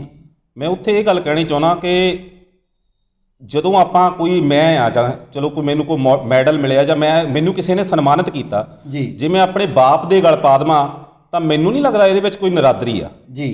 ਅਸੀਂ ਇਹ ਸੋਚਦੇ ਆ, ਉਹ ਸੋਚਦੇ ਉਹ ਬੰਦੇ, ਮੇਰੀ ਸੋਚਣੀ ਇਹ ਹੋਊਗੀ ਕਿ ਮੇਰੀ ਜਿਹੜਾ ਸਨਮਾਨ ਹੈ ਇਹਦਾ ਹੱਕਦਾਰ ਮੇਰਾ ਬਾਪ ਹੈ ਜੀ। ਅਸਲ ਦੇ ਵਿੱਚ ਉਹ ਕਰਨ ਵਾਲਾ ਉਹ ਆ ਜਿਹਦੇ ਸੰਵਿਧਾਨ ਦੇ ਤਹਿਤ ਅਸੀਂ ਇੱਥੇ ਤੱਕ ਪਹੁੰਚੇ ਆ ਜੀ। ਉਹਦਾ ਸਨਮਾਨ ਕੀਤਾ, ਇਹਦੇ ਵਿੱਚ ਕੋਈ ਨਰਾਦਰੀ ਵਾਲੀ ਗੱਲ ਨਹੀਂ ਮੈਂ ਕਹਿ ਸਕਦਾ ਜੀ। ਜਾਂ ਜਿਹੜੇ ਬੁੱਧੀਜੀਵ ਲੋਕ ਆ ਸੋਚਦੇ ਆ ਇਸ ਗੱਲ ਨੂੰ, ਬਹੁਤ ਬੰਦਿਆਂ ਨਾਲ ਮੇਰੀ ਵਿਚਾਰ ਇਸ ਬਾਰੇ ਹੋਈ, ਉਹ ਕਹਿੰਦੇ ਇਹ ਨਰਾਦਰੀ ਨਹੀਂ। ਚਲੋ ਉਹਨੇ ਆਪਣਾ ਸਨਮਾਨ ਕਿਹਾ ਵੀ ਮੈਂ ਇਸ ਕਾਬਲ ਨਹੀਂ ਹੈਗਾ, ਮੈਨੂੰ ਇਸ ਕਾਬਲ ਬਣਾਉਣ ਵਾਲਾ ਇਹ ਬਾਬਾ ਸਾਹਿਬ ਦੀ ਦੇਣ ਆ ਜੀ, ਤੇ ਇਹਦੇ ਵਿੱਚ ਕੋਈ ਨਹੀਂ ਹੈਗੀ। ਚਲੋ ਜੇ ਤੁਸੀਂ ਇਹ ਤੱਕੜ ਸਾਹਿਬ ਨੇ ਕਿਹਾ ਜੀ ਸਲੂਟ ਪੁੱਠਾ ਮਾਰਿਆ ਜਾਂ ਕੁਝ ਹੋਰ ਕੀਤਾ, ਉਹਨਾਂ ਵਿੱਚ ਕਿਸੇ ਵੇਲੇ ਕੋਈ ਬੰਦੇ ਕੋਲ ਹੋ ਜਾਂਦੀ ਆ, ਹੋ ਸਕਦਾ। ਪਰ ਜਿਹੜੀ ਇਹ ਗੱਲ ਕਰਦੇ ਆ ਕਿ ਨਰਾਦਰੀ ਕਰ ਦਿੱਤੀ ਉਸ ਚੀਜ਼ ਦੀ, ਮੈਂ ਉਸ ਚੀਜ਼ ਨੂੰ ਨਹੀਂ ਮੰਨਦਾ, ਕਿਉਂਕਿ ਆਪਣੇ ਬਾਪ ਨੂੰ ਸਨਮਾਨਿਤ ਕਰਨਾ ਇੱਕ ਬਹੁਤ ਵੱਡੀ ਗੱਲ ਆ, ਉਹਦੀ ਬਦੌਲਤ ਹੀ ਇਹ ਸਭ ਕੁਝ ਹੋਇਆ ਜੀ। ਮੈਂ ਇਹਦੇ ਵਿੱਚ ਮੈਂ ਪਰਮਿੰਦਰ ਜੀ ਤੇ ਇੱਕ ਸਵਾਲ ਕਰਦਾ ਆ ਜੀ। ਜਿਹੜਾ ਸਨਮਾਨ ਬਾਬਾ ਸਾਹਿਬ ਦਾ ਹੁੰਦਾ ਆ, ਉਹ ਆਪਣੇ ਹਾਰ ਪਵਾਉਣ ਤੋਂ ਪਹਿਲਾਂ ਅਸੀਂ ਰੋਕਣਾ ਹੁੰਦਾ ਆ ਵੀ ਮੈਂ ਆਪਣਾ ਹਾਰ ਮੇਰੇ ਨਹੀਂ ਪਾਓ, ਮੇਰੇ ਫਾਦਰ ਸਾਹਿਬ ਦੇ ਪਾਓ। ਇਹ ਸਾਰੇ 20-25 ਹਾਰ ਆਪਣੇ ਗਲ ਦੇ ਚੋਂ ਉਤਾਰ ਕੇ ਕਿਸੇ ਦੇ ਪਾਉਣੇ, ਉਹ ਤਾਂ ਜਿੱਦਾਂ ਇੱਕ ਮੰਤਰੀ ਇੱਕ ਸਰਵੈਂਟ ਨੂੰ ਦਿੰਦਾ ਆ, ਇਹ ਬਿਲਕੁਲ ਨਰਾਦਰ ਮੈਂ ਸਮਝਦਾ ਆ। ਇੱਕ ਜਿਹੜਾ ਐਨਸੀਸੀ ਦੇ ਸਟੂਡੈਂਟ ਨੂੰ ਵੀ ਪਤਾ ਆ ਵੀ ਜਦੋਂ ਆਪਾਂ ਸਲੂਟ ਤਿਰੰਗੇ ਨੂੰ ਮਾਰਨਾ ਜਾਂ ਕਿਸੇ ਨੂੰ ਸਲੂਟ ਕਰਨਾ, ਸੱਜੇ ਹੱਥ ਨਾਲ ਕਰਨਾ ਆ। ਜਿਸ ਬੰਦੇ ਨੂੰ ਇੰਨੇ ਵੀ ਐਟੀਕੇਟਸ ਨਹੀਂ ਆਗੇ, ਹਾਊ ਕੈਨ ਪੋਸੀਬਲ ਉਹ ਸੀਐਮ ਦਾ ਕੈਂਡੀਡੇਟ ਹੋ ਸਕਦਾ? ਠੀਕ ਹੈ। ਨਹੀਂ, ਹਾਂਜੀ ਤੱਕੜ ਜੀ ਤੁਸੀਂ ਕੁਛ ਕਹਿਣਾ ਚਾਹੁੰਦੇ ਸੀ? ਮੈਂ ਇਹ ਗੱਲ ਕਹਿਣ ਲੱਗਾ ਸੀ ਵੀ ਭਾਜੀ ਹੁਣੀ ਗੱਲ ਕੀਤੀ ਆ ਵੀ ਮੈਂ ਆਪਣਾ ਸਮਾਨ ਆਪਣੇ ਬਾਪ ਨੂੰ ਦਿੱਤਾ। ਠੀਕ ਆ, ਆਪਾਂ ਆਪਣੇ ਬਾਪ ਨੂੰ ਦੇ ਸਕਦੇ ਭਾਵਨਾ। ਆਪਣਾ ਭਾਵਨਾ ਹੁੰਦੀ, ਉਹ ਪਰਸਨ ਹੁੰਦੇ ਆ। ਜੀ। ਬਾਬਾ ਸਾਹਿਬ ਆ ਜਾਂ ਕਿਸੇ ਗੁਰੂ ਦੀ ਫੋਟੋ ਤੇ ਵੀ ਆਪਾਂ ਪਾਉਂਦੇ ਤਸਵੀਰ ਤੇ ਆਪਣੇ ਗਲ ਚੋਂ ਲਾ ਕੇ ਨਹੀਂ ਪਾ ਸਕਦੇ ਜੀ। ਹਨਾ, ਉਹ ਇੱਕ ਰਿਸਪੈਕਟ ਵੱਖਰੀ ਆ, ਪਾਉਣ ਤੋਂ ਪਹਿਲਾਂ ਮਾਂ ਪਿਓ ਦੀ ਰੋਕਣਾ। ਰਿਸਪੈਕਟ ਵੱਖਰੀ ਆ। ਠੀਕ ਹੈ। ਇਹ ਚੀਜ਼ ਭਗਵੰਤ ਮਾਨ ਸਾਹਿਬ ਨੂੰ ਸੋਚਣੀ ਚਾਹੀਦੀ ਸੀ। ਦੂਜੀ ਗੱਲ, ਇਹ ਕੋਈ ਪਹਿਲੀ ਵਾਰੀ ਨਹੀਂ ਹੋਇਆ ਵੀ ਉਹਨਾਂ ਨੇ ਕੋਈ ਇਦਾਂ ਦੀ ਹਰਕਤ ਕੀਤੀ ਆ। ਆਮ ਤੌਰ ਤੇ ਉਹਨਾਂ ਦੀਆਂ ਵੀਡੀਓ ਦੇਖਣ ਨੂੰ ਮਿਲਦੀਆਂ ਸ਼ਰਾਬੀ ਹਾਲਤ ਦੀਆਂ। ਮੀਡੀਆ ਨਾਲ ਕੀ ਬਿਹੇਵ ਕੀਤਾ ਉਹਨੇ ਪਿਛਲੇ ਸਮੇਂ ਦੇ ਵਿੱਚ ਆਪਾਂ ਨੂੰ ਸਭ ਪਤਾ। ਉਹ ਹੁਣ ਚਲੋ ਇਹਨਾਂ ਦੀ ਹੈਡ ਗਿਆ ਸੀਐਮ ਚਿਹਰਾ, ਇਹਨਾਂ ਦਾ ਕਿਸੇ ਨੂੰ ਕੋਈ ਬੜਾ ਲੈਣਾ ਦੇਣਾ ਨਹੀਂ ਹੈ। ਠੀਕ ਹੈ। ਇੱਥੇ ਮੈਂ ਵੀ ਇਹ ਗੱਲ ਕਰਨੀ ਚਾਹਾਂਗਾ ਕਿ ਬਾਬਾ ਸਾਹਿਬ ਡਾਕਟਰ ਅੰਬੇਦਕਰ ਜੀ ਦਾ ਜਿਹੜਾ ਰੁਤਬਾ ਹੈ ਉਹਨੂੰ ਦੇਖਦੇ ਹੋਏ ਹੋ ਸਕਦਾ ਉਹ ਆਪਣੇ ਮੈਂਬਰਾਂ ਤੋਂ, ਆਪਣੇ ਵਰਕਰਾਂ ਤੋਂ ਜਿਹੜੇ ਹਾਰ ਸੀ ਉਹ ਸਿੱਧੇ ਫੜ ਸਕਦੇ ਸੀ। ਬਿਲਕੁਲ ਫਰੈਸ਼ ਹਾਰ ਚਾਹੀਦਾ ਸੀ, ਬੇਸ਼ੱਕ ਇੱਕ ਹੀ ਪਾ ਦਿਓ। ਹਾਂ, ਹੱਥੀਂ ਫੜ ਕੇ ਉਹ ਪਾ ਦਿੰਦੇ। ਉਹਨੇ ਇੱਕ ਮੈਂਬਰ ਕੋ ਹਾਰ ਫੜੇ ਵੀ ਆ, ਤੁਸੀਂ ਦੇਖਿਆ ਹੋਊਗਾ, ਮੈਂ ਵੀ ਉੱਥੇ ਮੌਕੇ ਤੇ ਸੀ। ਉਹਨੇ ਕੁਝ ਹਾਰ ਜਿਹੜੇ ਆ ਦੂਸਰੀ ਵਾਰ ਹੱਥੀਂ ਫੜ ਕੇ ਪਾਏ ਆ, ਉਹ ਅਜੇ ਤਰੀਕਾ ਠੀਕ ਸੀ। ਤੇ ਇਹਨਾਂ ਦਾ ਜਿਹੜੀ ਭਾਵਨਾ ਆ ਪਰਮਿੰਦਰ ਸਿੰਘ ਦੀ ਵੀ ਇੱਕ ਪਿਓ ਸਮਾਨ, ਭਾਵੇਂ ਕਿ ਇਹਨਾਂ ਨੇ ਉੱਚਾ ਰੁਤਬਾ ਦਿੱਤਾ, ਪਰ ਬਾਬਾ ਸਾਹਿਬ ਡਾਕਟਰ ਅੰਬੇਦਕਰ ਜਿਹੜਾ ਆ ਉਹ ਭਾਰਤ ਦੇ ਵਿੱਚ ਜਿਹੜਾ ਆ ਸਤਿਕਾਰ ਵਾਲੀ ਸ਼ਖਸੀਅਤ ਹੈ। ਇਦਾਂ ਨਹੀਂ ਹੋਣਾ ਚਾਹੀਦਾ ਸੀ। ਤਾਂ ਡਿਬੇਟ ਨੂੰ ਆਪਾਂ ਦੇਖੋ ਗਲਤੀ ਆ, ਗਲਤੀ ਮੰਨਣੀ ਚਾਹੀਦੀ ਸੀ। ਹਾਂ। ਤੇ ਹਾਂਜੀ ਪਰਮਿੰਦਰ ਸਿੰਘ ਜੀ ਤੁਸੀਂ ਕੋਈ ਸੰਖੇਪ ਜੇ ਕੋਈ ਗੱਲ ਆਪਣੀ ਜਿਹੜੀ। ਨਹੀਂ, ਮੈਂ ਤਾਂ ਇਹ ਦੇਖੋ ਕਹਿਣਾ ਚਾਹੁੰਦਾ, ਦੇਖੋ ਮੇਰੀ ਇਹ ਭਾਵਨਾ ਕਿ ਮੈਂ ਉਹਨਾਂ ਦਾ ਸਨਮਾਨ ਕਰਦਾ। ਮੇਰੇ ਕੋਲ ਇਹਦੇ ਵਿੱਚ ਇਹ ਨਹੀਂ ਹੈਗਾ ਵੀ ਮੈਂ ਸਨਮਾਨ ਨਹੀਂ ਕਰਦਾ ਜਾਂ ਉਹਨਾਂ ਦੀ ਭਾਵਨਾ ਮੇਰੀ ਇਹ ਨਹੀਂ ਹੈਗੀ। ਮੈਂ ਜਿਹੜੀ ਗੱਲ ਕਹੀ ਆ ਉਹ ਮੈਂ ਆਪਣੇ ਤੌਰ ਤੇ ਕਹੀ ਆ ਵੀ ਮੇਰੀ ਭਾਵਨਾ ਇਹ ਆ ਵੀ ਮੈਂ ਉਹਨੂੰ ਆਪਣੇ ਗੁਰੂ ਸਮਾਨ ਰਹਿਬਰ ਸਮਝਦਾ ਸੀ। ਠੀਕ ਹੈ, ਅਸੀਂ ਤੁਹਾਡੀ ਭਾਵਨਾ ਦੀ ਕਦਰ ਕਰਦੇ ਹਾਂ। ਅੱਗੇ ਗੱਲ ਕਰਦੇ ਹਾਂ ਕਿ ਜੋਸ਼ੀ ਸਾਹਿਬ, ਅਸੀਂ ਹਲਕਾ ਨਕੋਦਰ ਵਿੱਚ ਦੇਖਿਆ ਕਿ ਵਿਧਾਇਕ ਗੁਰਪ੍ਰਤਾਪ ਸਿੰਘ ਬਡਾਲਾ ਦੇ ਨਾਲ ਨੌਜਵਾਨਾਂ ਦੀ ਜਿਹੜੀ ਟੀਮ ਆ ਉਹ ਨਾਲ ਲੈ ਕੇ ਚੱਲਦੇ ਆ। ਬੜਾ ਨੌਜਵਾਨਾਂ ਨਾਲ ਸਾਰੇ ਹਲਕੇ ਦੇ ਵਿੱਚ ਉਹਨਾਂ ਦਾ ਬਹੁਤ ਪ੍ਰੇਮ ਹੈ, ਇਹ ਨਜ਼ਰ ਆ ਰਿਹਾ। ਤੇ ਵੱਡੀ ਉਮਰ ਦੇ ਜਿਹੜੇ ਆ ਆਗੂ ਹਲਕੇ ਦੇ ਜਾਂ ਉਹ ਘੱਟ ਨਜ਼ਰ ਆਉਂਦੇ ਆ, ਇਹਦੇ ਬਾਰੇ ਕੀ ਕਹਿਣਾ ਚਾਹੁੰਦੇ? ਜਿਹੜਾ ਵੱਡੀ ਉਮਰ ਦਾ ਤੁਸੀਂ ਇੱਕ ਸਵਾਲ ਕੀਤਾ ਆ, ਹਾਂਜੀ, ਅੱਜ ਦੇ ਮੌਸਮ ਦੇ ਵਿੱਚ ਬਹੁਤ ਜ਼ਿਆਦਾ ਕੋਲਡ ਹੋ ਰਿਹਾ ਆ, ਕੋਵਿਡ ਵੀ ਆ। ਉਹਨਾਂ ਨੂੰ ਬਡਾਲਾ ਸਾਹਿਬ ਉਹਨਾਂ ਦਾ ਪੂਰਾ ਸਨਮਾਨ ਕਰਦੇ ਆ, ਉਹਨਾਂ ਦੀ ਅਗਵਾਈ ਦੇ ਵਿੱਚ ਅੱਗੇ ਚੱਲਦੇ ਆ। ਡਿਊ ਟੂ ਕੋਵਿਡ ਉਹਨਾਂ ਨੂੰ ਕਿਹਾ ਆ ਵੀ ਤੁਸੀਂ ਘੱਟ ਬੰਦੇ ਜਿਹੜੇ ਆ ਏਜ ਹੋਣ ਕਰਕੇ ਨਾਲ ਚੱਲੋ। ਨੌਜਵਾਨ ਵਰਗਾਂ ਦੇ ਵਿੱਚ ਜਿਹੜਾ ਜ਼ਿਆਦਾ ਉਤਸ਼ਾਹ ਆ ਤੇ ਇਮਿਊਨਿਟੀ ਜ਼ਿਆਦਾ ਹੁੰਦੀ ਆ, ਇਹਨਾਂ ਨੂੰ ਕੋਈ ਕੋਵਿਡ ਦੀ ਛੇਤੀ ਪ੍ਰੋਬਲਮ ਨਹੀਂ ਹੁੰਦੀ। ਇਸ ਕਰਕੇ ਨੌਜਵਾਨ ਜਿਹੜਾ ਪੂਰਾ ਹੋ ਕੇ ਇਹਨਾਂ ਦਾ ਹਲਕੇ ਦੇ ਵਿੱਚ ਕੰਪੇਨ ਕਰ ਰਿਹਾ। ਪਰਮਿੰਦਰ ਸਿੰਘ, ਪਿਛਲੇ 2017 ਦੀ ਗੱਲ ਕੀਤੀ ਜਾਵੇ ਤਾਂ ਪੰਜਾਬ ਵਿੱਚ ਵੀ ਤੇ ਹਲਕਾ ਨਕੋਦਰ ਦੇ ਵਿੱਚ ਵੀ ਜਿਹੜਾ ਨੌਜਵਾਨ ਜਿਹੜਾ ਆ ਉਹ ਆਮ ਆਦਮੀ ਪਾਰਟੀ ਦਾ ਪ੍ਰਚਾਰ ਕਰਦਾ ਨਜ਼ਰ ਆਉਂਦਾ ਸੀ, ਪਰ ਇਸ ਵਾਰ ਉਹ ਗੱਲਬਾਤ ਨਜ਼ਰ ਨਹੀਂ ਆਉਂਦੀ। ਕੀ ਕਹਿਣਾ ਚਾਹੁੰਦੇ ਹੋ? ਨਹੀਂ ਜੀ, ਇਹੋ ਜੀ ਕੋਈ ਗੱਲ ਨਹੀਂ ਹੈਗੀ। ਹੁਣ ਵੀ ਸਾਡੀਆਂ ਟੀਮਾਂ ਡੋਰ ਟੂ ਡੋਰ ਕਰ ਰਹੀਆਂ, ਮੁੰਡੇ ਨੌਜਵਾਨ ਵਧੀਆ ਰਿਸਪੌਂਸ ਵੀ ਪਿੰਡਾਂ ਦੇ ਵਿੱਚੋਂ ਬਹੁਤ ਵਧੀਆ ਆ ਜੀ। ਜਦੋਂ ਕਈ ਵਾਰ ਇਦਾਂ ਸੀ, ਚਲੋ ਨਿਰਾਸ਼ਾ ਹੁੰਦੀ ਜਦੋਂ ਬੰਦਾ ਇੱਕ ਇਲੈਕਸ਼ਨ ਨਹੀਂ ਜਿੱਤਿਆ, ਉਸ ਤੋਂ ਬਾਅਦ ਥੋੜਾ ਜਿਹਾ ਵਲੰਟੀਅਰਸ ਦੇ ਵਿੱਚ ਉਸ ਟਾਈਮ ਨਿਰਾਸ਼ਾ ਸੀਗੀ ਜੀ। ਪਰ ਉਸ ਤੋਂ ਬਾਅਦ ਹੁਣ ਜੇ ਦੇਖਿਆ ਜਾਵੇ ਤਾਂ ਉਹ ਜਿਹੜੇ ਘਰੇ ਬੈਠੇ ਵੀ ਨੌਜਵਾਨ ਸੀਗੇ ਉਹ ਵੀ ਅੱਜ ਨਾਲ ਤੁਰ ਪਏ ਆ ਤੇ ਉਹ ਚਾਹੁੰਦੇ ਵੀ ਆ ਵੀ ਅਸੀਂ ਬਦਲਾਅ ਕਰੀਏ। ਤੇ ਹੁਣ ਵੀ ਡੋਰ ਟੂ ਡੋਰ ਨਾਲ ਜਾ ਰਹੇ ਆ। ਬਹੁਤ ਵਧੀਆ ਰਿਸਪੌਂਸ ਆ ਮੁੰਡਿਆਂ ਦਾ, ਯੰਗ ਬਲੱਡ ਨਾਲ ਆ ਸਾਰਾ। ਤੱਕੜ ਜੀ, ਤੁਹਾਨੂੰ ਇਹ ਗੱਲ ਹਲਕੇ ਦੇ ਅੰਦਰ ਮੈਂ ਜਿਹੜਾ ਸਵਾਲ ਰੱਖਿਆ ਆ ਉਹਨੂੰ ਲੈ ਕੇ ਕੀ ਕਹਿਣਾ ਚਾਹੁੰਦੇ ਆ? ਆਮ ਆਦਮੀ ਪਾਰਟੀ ਦੇ ਸੰਬੰਧ ਵਿੱਚ ਨਹੀਂ, ਜਿਹੜਾ ਨੌਜਵਾਨ ਵਰਗ ਹੈ ਉਹ ਮੇਰੇ ਦੇਖਣ ਵਿੱਚ ਕਾਂਗਰਸ ਨਾਲ ਵੀ ਕਿਤੇ ਇੰਨੀ ਜਿਹੜੀ ਗਿਣਤੀ ਹੈ ਨਹੀਂ, ਜਦੋਂ ਕਿ ਹਲਕਾ ਵਿਧਾਇਕ ਜਿਹੜੇ ਆ ਬਡਾਲਾ ਸਾਹਿਬ ਉਹਨਾਂ ਨਾਲ ਜਿਹੜਾ ਹਲਕੇ ਦੇ ਅੰਦਰ ਨੌਜਵਾਨ ਜਿਹੜਾ ਆ ਉਹ ਬਹੁਤ ਵੱਡੀ ਗਿਣਤੀ ਉਤਸ਼ਾਹ ਆ। ਜਦੋਂ ਕਿ ਪੰਜਾਬ ਵਿੱਚ ਅਜਿਹੀ ਜਿਹੜੀ ਆ ਨਾ ਅਕਾਲੀ ਦਲ ਦੀ ਇੰਨੀ ਗੱਲ ਹੈ ਨਹੀਂ। ਇਹਦੇ ਵਿੱਚ ਇਕੱਲਾ ਉਤਸ਼ਾਹ ਨਹੀਂ ਹੈਗਾ ਜੀ, ਇਹ 'ਚ ਬਹੁਤ ਚੀਜ਼ਾਂ ਹੈਗੀਆਂ। ਸ਼ਾਇਦ ਜੋਸ਼ੀ ਸਾਹਿਬ ਨੂੰ ਇਹਨਾਂ ਬਾਰੇ ਨਹੀਂ ਪਤਾ ਹੋਵੇ, ਪਤਾ ਹੋ ਵੀ ਸਕਦਾ, ਸੀਨੀਅਰ ਲੀਡਰ ਹੈਗੇ ਆ। ਹਾਂਜੀ ਹਾਂਜੀ। ਇਹਦੇ ਵਿੱਚ ਇੱਕ ਨਾ ਵਿੰਗ ਹੈਗਾ ਭੂ ਮਾਫੀਆ ਦਾ ਜੀ, ਆਪਣੇ ਏਰੀਏ 'ਚ ਵੀ ਉਹ ਕੰਮ ਕਰਦੇ ਆ। ਅੱਛਾ ਜੀ। ਛੋਟੀਆਂ ਛੋਟੀਆਂ ਕਲੋਨੀਆਂ ਕੱਟਣੀਆਂ ਉਹਨੀ 1-1 2-2 ਏਕੜ ਦੀਆਂ ਜੀ, ਅਨਲੀਗਲ ਜੀ, ਤੇ ਉਹਨੀ ਬਡਾਲਾ ਸਾਹਿਬ ਦੀ ਸ਼ਹਿ ਤੇ ਵੇਚਦੇ ਆ। ਅੱਛਾ ਜੀ। ਉਹੀ ਜਿਹੜੀ ਟੀਮ ਆ, ਤੁਹਾਨੂੰ ਮੈਂ ਪਹਿਲਾਂ ਵੀ ਕਿਹਾ ਸੀ ਆਪਣੀ ਲਾਸਟ ਡਿਬੇਟ ਵਿੱਚ ਵੀ, ਮੈਂ ਹੁਣ ਵੀ ਦਿਖਾ ਸਕਦਾ ਵੀ ਉਹ ਜਿਹੜਾ ਭੂ ਮਾਫੀਆ ਆ, ਡਰੱਗ ਮਾਫੀਆ ਆ ਜਾਂ ਗੈਂਗਸਟਰ ਆ ਜੀ, ਉਹ ਆਮ ਤੌਰ ਤੇ ਇਹਨਾਂ ਦੀ ਟੀਮ ਦੇ ਵਿੱਚ ਹੀ ਹੁੰਦੇ ਆ। ਅੱਛਾ ਜੀ। ਇਹਦੀ ਐਗਜ਼ਾਮਪਲ ਤੁਸੀਂ ਦੇਖ ਚੁੱਕੇ ਹੋ ਚੂੜ ਪਿੰਡ ਦੇ ਵਿੱਚ ਹਾਂਜੀ ਸ਼ਰੇਆਮ ਸ਼ੂਟ ਆਊਟ ਹੋਇਆ। ਜੀ। ਬਡਾਲਾ ਸਾਹਿਬ ਦੀ ਉੱਤੇ ਕੰਪੇਨਿੰਗ ਸੀ, ਜੋ ਵੀ ਮੀਟਿੰਗ ਸੀ ਜੀ ਮੰਨ ਲਓ ਇਹਨਾਂ ਨੇ ਕਿਹਾ ਵੀ ਅਸੀਂ ਉੱਥੋਂ ਨਿਕਲ ਗਏ ਸੀ, ਬਾਅਦ 'ਚ ਹੋਇਆ, ਪਰ ਮੀਟਿੰਗ ਇਹਨਾਂ ਦੀ ਹੀ ਸੀ ਜੀ। ਉਹ ਵੀ ਇਸ ਯੂਥ ਦਾ ਹੀ ਕੰਮ ਸੀ ਜਿਹੜਾ ਸ਼ੂਟ ਆਊਟ ਹੋਇਆ। ਠੀਕ ਹੈ। ਦੇਖੋ ਜੀ, ਜਿਹੜਾ ਭੂ ਮਾਫੀਆ ਦਾ ਇਹਨਾਂ ਨੇ ਕਿਹਾ ਜਾਂ ਡਰੱਗ ਮਾਫੀਆ ਦਾ ਕਿਹਾ, ਹਾਂਜੀ। 5 ਸਾਲ ਸਰਕਾਰ ਰਹੀ ਆ। ਹਾਂਜੀ ਜੇ ਭੂ ਮਾਫੀਆ ਹੋਵੇ ਤਾਂ ਕਾਂਗਰਸ ਦੇ ਜਿਹੜੇ ਆ ਆਪਣੇ ਰਾਜ ਆ ਜੀ। ਜਾਂ ਹੋਰ ਇਹਨਾਂ ਦਾ ਡਿਪਾਰਟਮੈਂਟ ਆ, ਉਹਨਾਂ ਤੇ ਪਰਚੇ ਦਰਜ ਕਰੇ। ਠੀਕ ਹੈ ਖੁੱਲੀ ਛੁੱਟੀ ਆ ਉਹਨਾਂ ਨੂੰ ਬੇਨਕਾਬ ਕਰਨ, ਜੀ। ਚਾਹੇ ਉਹ ਡਰੱਗ ਮਾਫੀਆ, ਕੋਈ ਸਾਡੀ ਪਾਰਟੀ ਦੇ ਵਿੱਚ ਕੋਈ ਵੀ ਇਦਾਂ ਦਾ ਕੋਈ ਲੈਣ ਦੇਣ ਨਹੀਂ, ਕੋਈ ਡਰੱਗ ਮਾਫੀਆ ਵਾਲਾ ਬੰਦਾ ਨਹੀਂ, ਕੋਈ ਭੂਮੀ ਮਾਫੀਆ ਬੰਦਾ ਨਹੀਂ। ਤੁਸੀਂ ਇਹਦੇ ਵਿੱਚ ਦੇਖ ਸਕਦੇ ਆ ਵੀ ਸਾਡੇ ਵਿਧਾਇਕ ਦੀ ਜਿੰਨੀ ਪ੍ਰਾਪਰਟੀ ਪਹਿਲਾਂ ਸੀ ਅੱਜ ਵੀ ਉਨੀ ਆ। ਤੁਸੀਂ ਕਾਂਗਰਸ ਦੇ ਵਿਧਾਇਕਾਂ ਦੀ ਦੇਖ ਲਓ, ਆਪ ਦੇ ਵਿਧਾਇਕਾਂ ਦੀ ਦੇਖ ਲਓ ਵੀ ਪਹਿਲੋਂ ਇਲੈਕਸ਼ਨ ਵੇਲੇ ਕਿੰਨੀ ਪ੍ਰਾਪਰਟੀ ਹੁੰਦੀ ਆ ਤੇ ਆਫਟਰ ਕਿੰਨੀ ਹੁੰਦੀ ਆ। ਇਹਦਾ ਇੱਕ ਇਹੀ ਸਬੂਤ ਆ ਵੀ ਡਰੱਗ ਮਾਫੀਆ ਦੇ ਨਾਲ ਕੌਣ ਇੰਟੈਂਗਲ ਆ। ਜੋਈ ਸਾਹਿਬ ਤੁਹਾਡੀ ਗੱਲ ਨਾਲ ਹੀ ਸਹਿਮਤ ਆ ਵੀ ਬਡਾਲਾ ਸਾਹਿਬ ਦੀ ਪ੍ਰਾਪਰਟੀ ਜਿਹੜਾ ਆ ਉਹ ਤੁਸੀਂ ਕਹਿੰਦੇ ਆ ਵੀ ਵਧੀ ਨਹੀਂ ਹੈ। ਅਸੀਂ ਨਹੀਂ ਕਹਿੰਦੇ ਵੀ ਬਡਾਲਾ ਸਾਹਿਬ ਨੇ ਜਿਹੜਾ ਕਿਤੇ ਨਸ਼ਾ ਵੇਚਿਆ। ਇਹ ਗੱਲ ਜ਼ਰੂਰ ਦੇਖਣ 'ਚ ਆਈ ਆ ਵੀ 12 ਤੋਂ ਲੈ ਕੇ 17 ਤੱਕ ਤੱਗੜ ਸਾਹਿਬ ਜੇ ਆਪਾਂ ਦੇਖੀਏ ਤਾਂ ਇਹ ਸਰਕਾਰ ਵਿੱਚ ਜਿਹੜਾ ਆਪਣੇ ਇਸ ਹਲਕੇ 'ਚ ਜਿਹੜਾ ਨਸ਼ਾ ਵਿਕਿਆ ਬੜੇ ਵੱਡੇ ਪੱਧਰ 'ਤੇ, ਉਹਦੇ ਵਿੱਚ ਨਸ਼ਾ ਵੇਚਣ ਵਾਲੇ ਜ਼ਰੂਰ ਬਡਾਲਾ ਸਾਹਿਬ ਨਾਲ ਦੇਖੇ ਗਏ ਆ। ਅਤੇ ਮੇਰੇ ਆਪਣੇ ਪਿੰਡ 'ਚ ਬਿਲਗਾ 'ਚ ਚੌਧਰੀ ਜਗਜੀਤ ਸਿੰਘ ਨੇ ਇਸ ਗੱਲ ਦਾ ਵਿਰੋਧ ਕੀਤਾ ਸੀ ਕਿ ਅਗਰ ਬਡਾਲਾ ਸਾਹਿਬ ਤੁਸੀਂ ਇਹ ਨਸ਼ੇ ਦੇ ਸੌਦਾਗਰਾਂ ਨੂੰ ਨਾਲ ਲੈ ਕੇ ਚੱਲਣਾ ਤਾਂ ਮੈਂ ਤੁਹਾਡੇ ਨਾਲ ਜਿਹੜਾ ਮੇਰਾ ਚੱਲਣਾ ਔਖਾ ਹੋ ਜਾਊਗਾ। ਅਤੇ ਇਹ ਇੱਕ ਮਿਸਾਲ ਹੈ।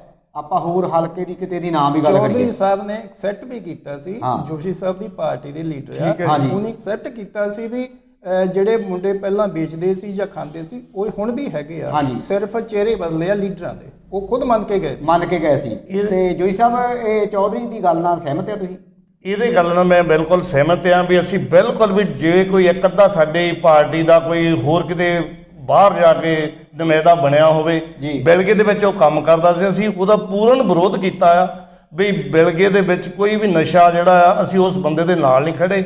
ਅਸੀਂ ਆਪਣੇ ਵਿਧਾਇਕ ਨੂੰ ਵੀ, ਉੱਚ ਅਧਿਕਾਰੀਆਂ ਨੂੰ ਵੀ ਦੱਸਿਆ ਆ ਵੀ ਜੇ ਕੋਈ ਅਸੀਂ ਉਸ ਬੰਦੇ ਦੇ ਨਾਲ ਨਹੀਂ ਜਿਹੜਾ ਨਸ਼ਾ ਵਿਕਦਾ। ਬਾਕੀ ਜਿਹੜਾ ਨਸ਼ਾ ਇੱਕ ਕਰਪਸ਼ਨ ਇਹਦੇ ਵਿੱਚ ਬਹੁਤ ਵੱਡਾ ਕਾਰਨ ਹੈਗਾ ਆ। ਮੈਂ ਮੁਲਾਜ਼ਮ ਵਰਗ ਨੂੰ ਇਹ ਕਹਿਣਾ ਚਾਹੁੰਦਾ ਹਾਂ, ਕੋਈ ਮੰਤਰੀ ਹੋਵੇ ਚਾਹੇ ਕੋਈ ਸੀਐਮ ਹੋਵੇ, ਜੇ ਕਿਸੇ ਮੁਲਾਜ਼ਮ ਦੇ ਵਿੱਚ ਜ਼ਰੂਰਤ ਹੈਗੀ ਆ ਤਾਂ ਕੋਈ ਵੀ ਬੰਦਾ ਇਹ ਡਰੱਗ ਵੇਚ ਨਹੀਂ ਸਕਦਾ। ਉਹਦੇ ਵਿੱਚ ਇੱਕ ਵੱਡਾ ਰੀਜ਼ਨ ਆ, ਬੰਦੇ ਕਹਿੰਦੇ ਕਰਪਸ਼ਨ ਜਿਹੜੀ ਹੈ ਨਹੀਂ, ਸਾਡੇ ਕੋਲ ਮੰਤਰੀ ਡਿਮਾਂਡ ਕਰਦਾ, ਹਾਊ ਕੈਨ ਪੋਸੀਬਲ, ਜੇ ਤੁਸੀਂ ਉਹ ਨਹੀਂ ਆਪ ਵਿੱਚ ਇੰਟੈਂਗਲ ਹੈਗੇ, ਆਪ ਚੋਂ ਨਹੀਂ ਹਿੱਸਾ ਲੈਂਦੇ ਤਾਂ ਤੁਸੀਂ ਕੋਈ ਵੀ ਬੰਦਾ ਤੁਹਾਡੇ ਕੋਲ ਕਰਪਸ਼ਨ ਕਰ ਨਹੀਂ ਸਕਦਾ, ਤੁਹਾਡਾ ਇਲਾਕਾ ਜਿਹੜਾ ਸਾਫ਼ ਹੋ ਸਕਦਾ।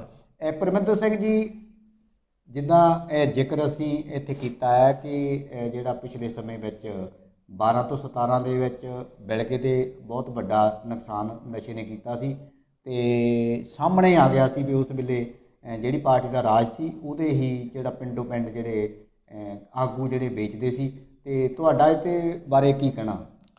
ਰਜਿੰਦਰ ਸਿੰਘ ਜੀ, ਗੱਲ ਇਹ ਹੈ ਕਿ ਜੇ ਹੁਣ ਤੱਕ ਜਿੰਨਾ ਦੋ ਹੀ ਪਾਰਟੀਆਂ ਰਹੀਆਂ ਸਰਕਾਰਾਂ, ਕਾਂਗਰਸ ਤੇ ਅਕਾਲੀ ਦੀ, ਜੇ ਕਾਂਗਰਸ ਨੇ ਹੁਣ ਉਸ ਚੀਜ਼ ਨੂੰ ਪ੍ਰੋਟੈਕਟ ਕੀਤਾ ਹੈ ਨਸ਼ੇ ਨੂੰ, ਤਾਂ ਅਕਾਲੀ ਦਲ ਨੇ ਆਪਣੇ ਵੇਲੇ ਵੀ ਕੀਤਾ। ਜੇ ਅਕਾਲੀ ਦਲ ਦੀ ਉਸ ਟਾਈਮ ਸਰਕਾਰ ਸੀਗੀ, 70-75 ਮੁੰਡੇ ਮਰੇ ਐ ਇਸ ਹਲਕੇ ਦੇ ਵਿੱਚ, ਆਪਣੇ ਲਾਗੇ ਛਾਗੇ ਦੇ ਬੰਦੇ ਬਹੁਤ ਮੌਤਾਂ ਹੋਈਆਂ ਉਸ ਟਾਈਮ। ਉਹਨਾਂ ਦੇ ਉੱਤੇ ਕੰਟਰੋਲ ਕਿਹਨੇ ਕਰਨਾ? ਜੇ ਨੀਅਤ ਸਾਫ਼ ਨਹੀਂ ਸੀਗੀ ਤਾਂ ਹੀ ਨਹੀਂ ਕੰਟਰੋਲ ਹੋਇਆ ਉਸ ਚੀਜ਼ ਦੇ। ਜੇ ਸਰਕਾਰਾਂ ਦੀ ਨੀਅਤ ਸਾਫ਼ ਹੁੰਦੀ ਵੀ ਅਸੀਂ ਇਹ ਕਰਨੀਆਂ ਖਤਮ ਕਰਨਾ ਨਸ਼ਾ, ਤਾਂ ਇਹ ਛੇਤੀ ਹੋਣ ਵਾਲਾ ਕੰਮ ਹੈ, ਛੇਤੀ ਕਰ ਸਕਦੇ ਸੀ। ਪਰ ਇਹਨਾਂ ਨੇ ਇਹਨਾਂ ਤੇ ਕੰਟਰੋਲ ਨਹੀਂ ਕੀਤਾ ਕਿਉਂਕਿ ਇਹ ਇਹਨਾਂ ਨੂੰ ਇਨਪੁਟ ਦੇ ਰਹੀ ਸੀ ਜੀ। ਜਿਹੜਾ ਡਰੱਗ ਦਾ ਕੰਮ ਆ, ਤੁਸੀਂ ਦੇਖ ਲਓ ਜਿਹੜੇ ਬਹੁਤ ਵਿਕਸਿਤ ਦੇਸ਼ ਹੈਗੇ ਆ ਅੱਜ, ਅਮਰੀਕਾ, ਕੈਨੇਡਾ ਤੇ ਇੰਗਲੈਂਡ, ਕਿਤੋਂ ਵੀ ਤੁਸੀਂ ਇਹ ਡਰੱਗ ਪ੍ਰਾਪਤ ਕਰ ਸਕਦੇ। ਇਹ ਬਹੁਤ ਵੱਡੇ ਮਾਫੀਏ ਆ, ਵੱਡੇ ਸ਼ੂਟਰ, ਇੰਟਰਨੈਸ਼ਨਲ ਇਹ ਮਾਫੀਆ ਚੱਲ ਰਿਹਾ। ਇਸ ਕਰਕੇ ਜਿਹੜਾ ਇਹਨੂੰ ਜ਼ੋਰ ਲਾਉਣਾ ਹਰ ਮੁਲਾਜ਼ਮ ਵਰਗ ਦਾ ਹੈਗਾ ਆ ਵੀ ਜਿਹੜਾ ਇਲਾਕੇ ਦੇ ਵਿੱਚ SHO ਆ ਉਹ ਪੂਰਾ ਆਪਣਾ ਉਹਦੇ ਵਿੱਚ ਜ਼ਿੰਮੇਵਾਰੀ ਉੱਤੇ ਫਿਕਸ ਹੋਣੀ ਚਾਹੀਦੀ ਜਿਹਦੇ ਇਲਾਕੇ 'ਚ ਵਿਕਦਾ। ਜੋਸ਼ੀ ਸਾਹਿਬ, ਸਰਕਾਰ ਦਾ ਵੀ ਉੱਤੇ ਕੰਟਰੋਲ ਹੋਣਾ ਚਾਹੀਦਾ। ਕੱਲਾ ਮੁਲਾਜ਼ਮ ਨੂੰ ਉੱਤੋਂ ਇੰਸਟਰਕਸ਼ਨਾਂ ਆ ਜਾਂਦੀਆਂ ਵੀ ਸਾਡਾ ਬੰਦਾ ਆਇਆ ਇਹਨੂੰ ਛੱਡ ਦਿਓ ਜੀ, ਕਿਉਂ ਛੱਡੇ? ਸਰਕਾਰ ਦਾ ਜਿੰਨਾ ਚਿਰ ਉਹਦੇ ਕੰਟਰੋਲ ਨਹੀਂ ਹੁੰਦਾ ਉਹਨਾਂ ਚਿਰ ਕੋਈ ਅਫਸਰ ਜਿਹੜੇ ਆ ਉਹ ਸਰਕਾਰ ਦਾ ਉੱਤੋਂ ਫੋਨ ਆ ਜਾਂਦਾ ਬੰਦਿਆਂ ਦਾ, ਸਾਡਾ ਬੰਦਾ ਇਹਨੂੰ ਪ੍ਰੋਟੈਕਟ ਕੀਤਾ ਜਾਵੇ। ਮੁਲਾਜ਼ਮ ਜਿਹੜਾ ਇਮਾਨਦਾਰ ਹੋਊਗਾ, ਕਿਸੇ ਮੰਤਰੀ ਦੀ ਜੁਰਮ ਹੈ ਸੀ। ਕਈ ਇਦਾਂ ਦੇ ਸਾਡੇ ਡਿਪਾਰਟਮੈਂਟ ਵਿੱਚ ਅਸੀਂ ਦੇਖੇ ਆ ਮੁਲਾਜ਼ਮ ਜਿਹੜੇ ਰੈਵਨਿਊ ਮਿਨਿਸਟਰ ਦੀ ਪਰਵਾਹ ਨਹੀਂ ਕਰਦੇ, ਜਿਹਨੇ ਕਰਪਸ਼ਨ ਨਹੀਂ ਕਰਨੀ ਉਹ ਕਹਿੰਦਾ ਮੈਂ ਨਹੀਂ ਕੰਮ ਕਰਨਾ। ਇਹ ਜਿਸ ਬੰਦੇ ਨੇ ਕਰਪਸ਼ਨ ਕਰਨੀ ਆ ਮੁਲਾਜ਼ਮ ਨੇ, ਉਹ ਮੰਤਰੀਆਂ ਦਾ ਕਹਿਣਾ ਮੰਨਦੇ ਆ। ਮੈਂ ਇਸ ਗੱਲ ਨਾਲ ਪੂਰੀ ਤਰ੍ਹਾਂ ਐਗਰੀ ਹਾਂ ਇਸ ਗੱਲ ਨਾਲ। ਤੱਕੜ ਸਾਹਿਬ, ਜੋਸ਼ੀ ਸਾਹਿਬ ਹੁਣਾਂ ਨੇ ਬਹੁਤ ਵਧੀਆ ਗੱਲ ਕੀਤੀ ਆ ਵੀ ਜੇ ਸਾਡੇ ਮੁਲਾਜ਼ਮ ਜਿਹੜੇ ਆ ਉਹ ਸਟੈਂਡ ਵਾਲੇ ਹੋਣ ਤਾਂ ਉੱਪਰੋਂ ਜਦੋਂ ਫੋਨ ਆਉਂਦੇ ਆ ਉਹ ਫੈਸਲਾ ਕਰਨ ਵੀ ਮੈਂ ਆਪਣੀ ਜਿਹੜੀ ਸਹੀ ਜ਼ਿੰਮੇਵਾਰੀ ਨਿਭਾਉਣੀ ਆ। ਇਹਦੇ ਬਾਰੇ ਤੁਸੀਂ ਕੀ ਕਹਿਣਾ ਚਾਹੁੰਦੇ ਹੋ? ਰਜਿੰਦਰ ਜੀ, ਤੁਹਾਡੇ ਹੀ ਪਿੰਡ ਜਾਂ ਕਹਿ ਲਓ ਜਾਂ ਸ਼ਹਿਰ ਕਹਿ ਲਓ, ਮੁਲਾਜ਼ਮ ਆਇਆ ਸੀ ਸਰਜੀਤ ਸਿੰਘ ਪੱਡਾ। ਹਾਂਜੀ। ਉੱਤੇ ਬੜੇ ਐਲੀਗੇਸ਼ਨ ਵੀ ਲੱਗੇ, ਕਰਪਟ ਆ ਜੀ ਆਇਆ ਉਹ ਆ, ਪਰ ਉਹ ਬੰਦਾ ਸਟੈਂਡ ਲੈ ਜਾਂਦਾ ਸੀ ਜੀ, ਪਰ ਉਹਨੂੰ ਚੰਗਾ ਕੋਈ ਨਹੀਂ ਸੀ ਸਮਝਦਾ। ਠੀਕ ਹੈ। ਜਿਹੜੇ ਸਿਆਸਤਦਾਨ ਸੀ ਉਹ ਵੀ ਨਹੀਂ ਸੀ ਚੰਗਾ ਸਮਝਦੇ, ਉਹਦੇ ਖਿਲਾਫ ਧਰਨੇ ਲੱਗਦੇ ਰਹੇ ਜਿੰਨਾ ਚਿਰ ਇੱਥੇ ਰਿਹਾ। ਠੀਕ ਹੈ। ਤੇ ਉਹਦੇ ਖਿਲਾਫ ਆਮ ਪਬਲਿਕ ਵੀ ਦੁਖੀ ਸੀ, ਸਾਡੇ ਚਲਾਨ ਕੱਟਦੇ ਆ। ਪਰ ਅਸੀਂ ਜਿੱਥੇ ਤਾਈਂ ਦੇਖਿਆ ਸੀ ਕਰ ਕਰਾ ਕੇ ਉਹ ਬੰਦਾ ਸਹੀ ਸੀ ਜੀ। ਤੇ ਆਪਾਂ ਇਹ ਚਾਹੁੰਦੇ ਆ ਵੀ ਜਿਹੜੇ ਮੁਲਾਜ਼ਮ ਹੈਗੇ ਆ ਵਾਕਈ ਉਹਨਾਂ ਨੂੰ ਇਹ ਸੋਚਣਾ ਚਾਹੀਦਾ ਵੀ ਵੱਧ ਤੋਂ ਵੱਧ ਕੋਈ ਸੀਨੀਅਰ ਅਧਿਕਾਰੀ ਆ ਜਾਂ ਪੋਲੀਟੀਸ਼ੀਅਨ ਆ, ਵੱਧ ਤੋਂ ਵੱਧ ਬਦਲੀ ਹੋ ਜਾਏਗੀ, ਹੋਰ ਕੁਝ ਨਹੀਂ। ਨੌਕਰੀ ਤੋਂ ਕੋਈ ਲਾਂਭੇ ਨਹੀਂ ਹੁੰਦਾ। ਪਰ ਸਾਡੇ ਜਿਹੜੇ ਅਫਸਰ ਹੈਗੇ ਉਹਨਾਂ 'ਚ ਦਮ ਹੈ ਨਹੀਂ ਇੰਨਾ। ਅੱਜ ਦੀ ਡੇਟ ਦੇ ਵਿੱਚ ਲੀਡਰਾਂ ਦੇ ਥੱਲੇ ਲੱਗੇ ਹੋਏ ਆ, ਚੌਧਰੀਆਂ ਦੇ ਥੱਲੇ ਲੱਗੇ ਹੋਏ ਆ, ਤੇ ਉਹ ਵੀ ਆਪਣਾ ਡੰਗ ਹੀ ਟਪਾਉਂਦੇ ਆ। ਅਗਰ ਉਹ ਸਾਫ਼ ਸੁਥਰੇ ਹੋਣ ਤਾਂ ਬਹੁਤ ਜ਼ਿਆਦਾ ਸੁਧਾਰ ਬਹੁਤ ਛੇਤੀ ਹੋ ਸਕਦਾ। ਮੈਂ ਪੁਸ਼ਪਿੰਦਰ ਕੁਮਾਰ ਜੋਸ਼ੀ ਹੁਣਾਂ ਦੀ ਇਸ ਗੱਲ ਨਾਲ ਸਹਿਮਤ ਹੈ ਕਿ ਅਗਰ ਅਫਸਰ ਜਿਹੜੇ ਆ ਉਹ ਸਟੈਂਡ ਵਾਲੇ ਹੋਣ ਤਾਂ ਕਿਤੇ ਨਾ ਕਿਤੇ ਸਮਾਜ ਦੇ ਵਿੱਚੋਂ ਕੁਰੀਤੀਆਂ ਨੂੰ ਖਤਮ ਕੀਤਾ ਬਹੁਤ ਜਲਦੀ ਹੋ ਸਕਦਾ। ਤੇ ਇਹਦੇ ਵਿੱਚ ਜਿਹੜਾ ਆ SHO ਜਿਹੜਾ ਆ ਆਪਣੇ ਉਸ ਵੇਲੇ ਪੱਡਾ, ਬਿਲਕੁਲ, ਤੇ ਆਪਣੇ ਸਰਜੀਤ ਸਿੰਘ ਪੱਡਾ, ਹਾਂਜੀ, ਉਹਨਾਂ ਦਾ ਥੋੜਾ ਜਿਹਾ ਮੈਂ ਜ਼ਿਕਰ ਕਰਨਾ ਚਾਹੂੰਗਾ ਇੱਥੇ ਕਿ ਉਹਨੇ ਮੰਨ ਲਓ ਆਪਣੇ ਕਾਰਜਕਾਲ ਦੌਰਾਨ ਕਿਸੇ ਪਾਰਟੀ ਦੇ ਕਿਸੇ ਆਗੂ ਦੀ ਪਰਵਾਹ ਨਹੀਂ ਕੀਤੀ। ਬਿਲਕੁਲ ਕਾਨੂੰਨ ਲਾਗੂ ਕੀਤਾ ਉਹਨੇ, ਤੇ ਉਹਦੇ ਕੋਲੋਂ ਸਾਰੀਆਂ ਪਾਰਟੀਆਂ ਦੇ ਜਿਹੜੇ ਗਲਤ ਕੰਮ ਕਰਾਉਣ ਵਾਲੇ, ਮੈਂ ਜੇ ਕਹਿ ਦਵਾਂ ਇੱਥੇ, ਕਿਉਂਕਿ ਗਲਤ ਕੰਮ ਦਾ ਰੌਲਾ ਸੀ, ਬਿਲਕੁਲ, ਤੇ ਉਹ ਮੰਨ ਲਓ ਪਰਵਾਹ ਨਹੀਂ ਸੀ ਕਰਦਾ। ਤਾਂ ਜਦੋਂ ਇੱਥੋਂ ਉਹਦੀ ਮੰਨ ਲਓ ਲੈਣ ਦੀ ਬਦਲੀ ਹੋਈ ਆ, ਉਸ ਤੋਂ ਬਾਅਦ ਜ਼ਿਲ੍ਹਾ ਜਲੰਧਰ 'ਚ ਲਗਾਤਾਰ ਸਿਆਸੀ ਲੋਕਾਂ ਨੇ ਉਹਨੂੰ ਕਿਸੇ ਵੀ ਥਾਣੇ 'ਚ ਲੱਗਣ ਨਹੀਂ ਦਿੱਤਾ। ਬਿਲਕੁਲ, ਉਹਦਾ ਵਿਰੋਧ ਕੀਤਾ ਗਿਆ, SSP ਤੱਕ ਨੂੰ ਕਿਹਾ ਗਿਆ ਕਿ ਇਹਨੂੰ ਲਾਈਨ 'ਚ ਹੀ ਰੱਖਣਾ, ਇਹਨੂੰ ਲਾਈਨ 'ਚ ਹੀ ਰੱਖਣਾ, ਤਾਂ ਕਿ ਮੰਨ ਲਓ ਇਦਾਂ ਦਾ SHO ਕਿਸੇ ਥਾਣੇ 'ਚ ਨਾ ਲੱਗੇ। ਥਾਣੇ 'ਚ ਨਾ ਲੱਗੇ ਤਾਂ ਵੀ ਸਾਡੀ ਜਿਹੜੀ ਉਹ ਮੰਨ ਲਓ ਨਾ ਕਿਰਕਰੀ ਕਰਦਾ ਸੀ, ਕਿਰਕਰੀ ਵੀ ਉਹ ਇਸ ਕਰਕੇ ਕਰਦਾ ਸੀ ਵੀ ਇਹ ਸਾਡੇ ਵੱਖ-ਵੱਖ ਪਾਰਟੀਆਂ ਦੇ ਜਿਹੜੇ ਨੁਮਾਇੰਦੇ ਆ ਉਹ ਨਸ਼ੇੜੀਆਂ ਤੇ ਚੋਰਾਂ ਤੇ ਡਾਕੂਆਂ ਦੇ ਮਗਰ ਜਾਂਦੇ ਸੀ। ਬਿਲਕੁਲ, ਸਾਨੂੰ ਇੱਥੇ ਕਹਿਣ 'ਚ ਕੋਈ ਗਰੇਜ ਨਹੀਂ, ਕਿਉਂਕਿ ਅਸੀਂ ਨੇੜੇ ਹੋ ਕੇ ਦੇਖਿਆ। ਬਿਲਕੁਲ, ਤੇ ਉਹਨੇ ਸੱਤਾਧਰ ਦੀ ਵੀ ਪਰਵਾਹ ਨਹੀਂ ਕੀਤੀ। ਮੈਂ ਕਿਹਾ ਜੀ ਇਹੋ ਜਿਹੇ ਜਿਹੜੇ SHO ਕਹਿ ਲਓ, ਹਾਂਜੀ, ਜਾਂ ਕੋਈ ਥੋੜਾ ਹਾਈ ਅਥਾਰਟੀ ਵਾਲੇ ਅਫਸਰ ਆ, ਅਗਰ ਸਬ ਡਿਵੀਜ਼ਨ ਦੇ ਵਿੱਚ ਹੋਣ ਤਾਂ ਕਿਸੇ ਦੀ ਮਜਾਲ ਨਹੀਂ, ਕਿਸੇ ਲੀਡਰ ਦੀ ਵੀ, ਉਹ ਕਿਸੇ ਗਲਤ ਬੰਦੇ ਦੀ ਸਿਫਾਰਿਸ਼ ਕਰ ਜਾਣ। ਤੇ ਇਦਾਂ ਦੇ ਅਫਸਰ ਜਿਹੜੇ ਆ ਉਹ ਥੋੜੇ ਸਮੇਂ ਬਾਅਦ ਥਾਣਿਆਂ ਵਿੱਚ ਲੱਗਣੇ ਚਾਹੀਦੇ ਆ। ਬਿਲਕੁਲ ਜੀ, ਉਹਨਾਂ ਨੂੰ ਆਪ ਕਹਿਣਾ ਚਾਹੀਦਾ SSP ਨੂੰ ਜਾ ਕੇ ਸਾਡੇ ਥਾਣੇ 'ਚ ਲਾਓ ਜੀ। ਹਾਂ, ਤਾਂ ਮੇਰੇ ਖਿਆਲ ਕਿਤੇ ਨਾ ਕਿਤੇ ਨਾ ਸਿਆਸੀ ਲੀਡਰਾਂ ਨੂੰ ਵੀ ਡਰ ਲੱਗਦਾ ਇਦਾਂ ਦੇ ਪੱਡੇ ਵਰਗੇ SHO। ਤੇ ਆਪਾਂ ਅੱਗੇ ਗੱਲ ਤੋਰਦੇ ਆ ਆਪਣੇ ਨੁਮਾਇੰਦਿਆਂ ਤੋਂ। ਆਪਾਂ ਆਖਰੀ ਜਿਹੜਾ ਆ ਸਵਾਲ ਦਾ ਜਵਾਬ ਲੈ ਲਈਏ।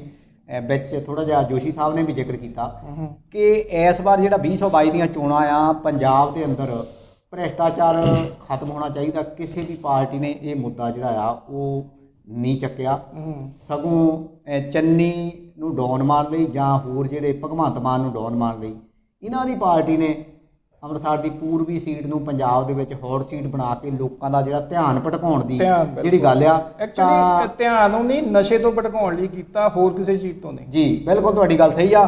ਤੇ ਜੋਸ਼ੀ ਸਾਹਿਬ, ਤੁਹਾਡੀ ਜਿਹੜੀ ਜਦੋਂ ਸਰਕਾਰ ਬਣੀ ਸੀ 1997 'ਚ, ਤਾਂ ਬਾਦਲ ਸਾਹਿਬ ਨੇ ਉਦੋਂ ਐਲਾਨ ਕੀਤਾ ਸੀ ਵੀ ਮੈਂ ਜਿਹੜੇ ਭ੍ਰਿਸ਼ਟਾਚਾਰੀ ਆ ਉਹਨਾਂ ਨੂੰ ਬਖਸ਼ੂਗਾ ਨਹੀਂ। ਤਾਂ ਉਸ ਤੋਂ ਬਾਅਦ ਮੁੜ ਕੇ ਤੁਹਾਡੀ ਪਾਰਟੀ ਨੇ ਵੀ ਕਦੀ ਭ੍ਰਿਸ਼ਟਾਚਾਰ ਦੇ ਖਿਲਾਫ ਗੱਲ ਨਹੀਂ ਕੀਤੀ। ਕੀ ਕਹਿਣਾ ਚਾਹੁੰਦੇ ਹੋ? ਜਿਹੜਾ ਭ੍ਰਿਸ਼ਟਾਚਾਰ ਆ ਜੀ, ਉਹਦੇ ਵਿੱਚ ਬਾਦਲ ਸਾਹਿਬ ਨੇ ਬਹੁਤ ਜ਼ਿਆਦਾ ਕੰਮ ਕੀਤਾ ਆ ਜੀ।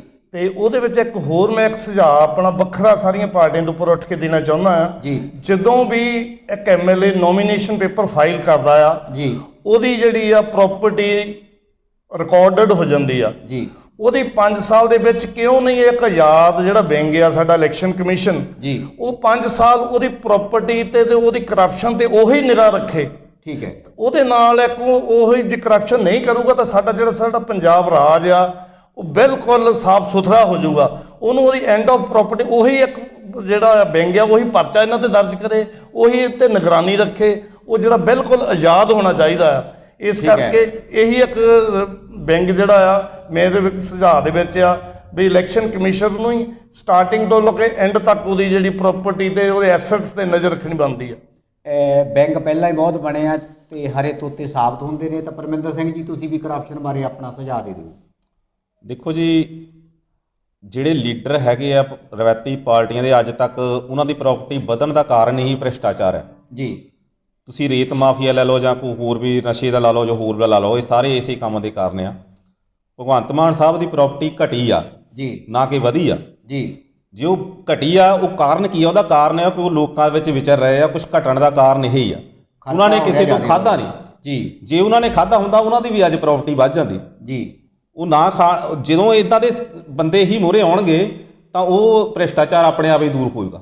ਠੀਕ ਹੈ। ਤੱਗੜ ਜੀ, ਤੁਸੀਂ ਵੀ ਆਪਣਾ ਵਿਚਾਰ ਦਿਓ ਵੀ ਭ੍ਰਿਸ਼ਟਾਚਾਰ ਖਤਮ ਹੋਣ ਬਾਰੇ ਜਾਂ ਖਤਮ ਕਰਨ ਬਾਰੇ ਪਾਰਟੀਆਂ ਦਾ ਕੋਈ ਮੁੱਦਾ ਜਿਹੜਾ ਪੰਜਾਬ 'ਚ ਭਾਰੂ ਨਜ਼ਰ ਨਹੀਂ ਆ ਰਿਹਾ। ਇਹਦੇ 'ਚ ਰਜਿੰਦਰ ਜੀ, ਪਹਿਲਾਂ ਤਾਂ ਜਿਹੜਾ ਵੱਖ-ਵੱਖ ਪਾਰਟੀਆਂ ਦਾ ਜਿਹੜਾ ਚੋਣ ਮੈਨੀਫੈਸਟੋ ਹੁੰਦਾ ਜੀ, ਉਹਨੂੰ ਸੰਵਿਧਾਨਕ ਦਾਇਰੇ 'ਚ ਲਿਆਉਣਾ ਚਾਹੀਦਾ ਵੀ ਜੇ ਕੋਈ ਵੀ ਪਾਰਟੀ ਆ ਚੋਣ ਮੈਨੀਫੈਸਟੋ ਤੇ ਪੂਰਾ ਨਹੀਂ ਉਤਰਦੀ ਜੀ, ਉਸ ਵਿਧਾਇਕ ਦੀ ਜਾਂ ਉਸ ਪਾਰਟੀ ਦੀ ਜਿਹੜੀ ਨਾ ਪ੍ਰਤੀਨਿਧਤਾ ਹੁੰਦੀ ਉਹਨੂੰ ਦਾਇਰੇ 'ਚ ਲਿਆਉਣਾ ਚਾਹੀਦਾ, ਜਾਂ ਤਾਂ ਖਤਮ ਹੀ ਕਰ ਦੇਣੀ ਚਾਹੀਦੀ ਆ। ਠੀਕ ਹੈ। ਕਿਉਂਕਿ ਆਪਾਂ ਹੁਣ ਦੇਖੀ ਜਾਂਦੇ ਆ ਹਰੇਕ ਇੱਕ ਦੂਜੇ ਤੋਂ ਵੱਧ ਕੇ ਲਾਰੇ ਲਾਉਂਦਾ। ਬਿਲਕੁਲ। ਲਾਰੇ ਤਾਂ ਬਾਅਦ 'ਚ ਪੂਰੇ ਨਹੀਂ ਹੁੰਦੇ, ਆਪਾਂ ਨੂੰ ਪਤਾ ਹੈਗਾ ਜੀ। ਦੂਜਾ ਜਿਹੜਾ ਵਿਧਾਇਕਾਂ ਦੀ ਤੁਸੀਂ ਦੇਖੋਗੇ, ਜਿਹੜਾ ਇੱਕ ਵਿਧਾਇਕ ਬਣ ਜਾਂਦਾ ਉਹਦੀ ਪ੍ਰਾਪਰਟੀ ਵਧਣ ਲੱਗ ਪੈਂਦੀ ਆ, ਜਿਹੜਾ ਵਰਕਰ ਆ ਵੋਟਰ ਆ ਉਹਦੀ ਪ੍ਰਾਪਰਟੀ ਘਟਣ ਲੱਗ ਪੈਂਦੀ ਹੈ ਨਾ। ਇਹ ਆਟੋਮੈਟਿਕਲੀ ਇੱਕ ਪਤਾ ਨਹੀਂ ਇਹਨਾਂ ਕੋਲ ਸਿਆਸਤਦਾਨਾਂ ਕੋਲ ਕਿਹੜੀ ਜਿੱਦਾਂ ਦਾ ਚਾਬੀ ਹੈਗੀ ਆ, ਉਹਨਾਂ ਦੀ ਪ੍ਰਾਪਰਟੀ ਵਧਣ ਲੱਗ ਪੈਂਦੀ ਆ। ਹੁਣ ਗੱਲ ਕੀਤੀ ਭਾਜੀ ਉਹਨਾਂ ਨੇ ਭਗਵੰਤ ਮਾਨ ਦੀ ਪ੍ਰਾਪਰਟੀ ਘਟੀ ਆ।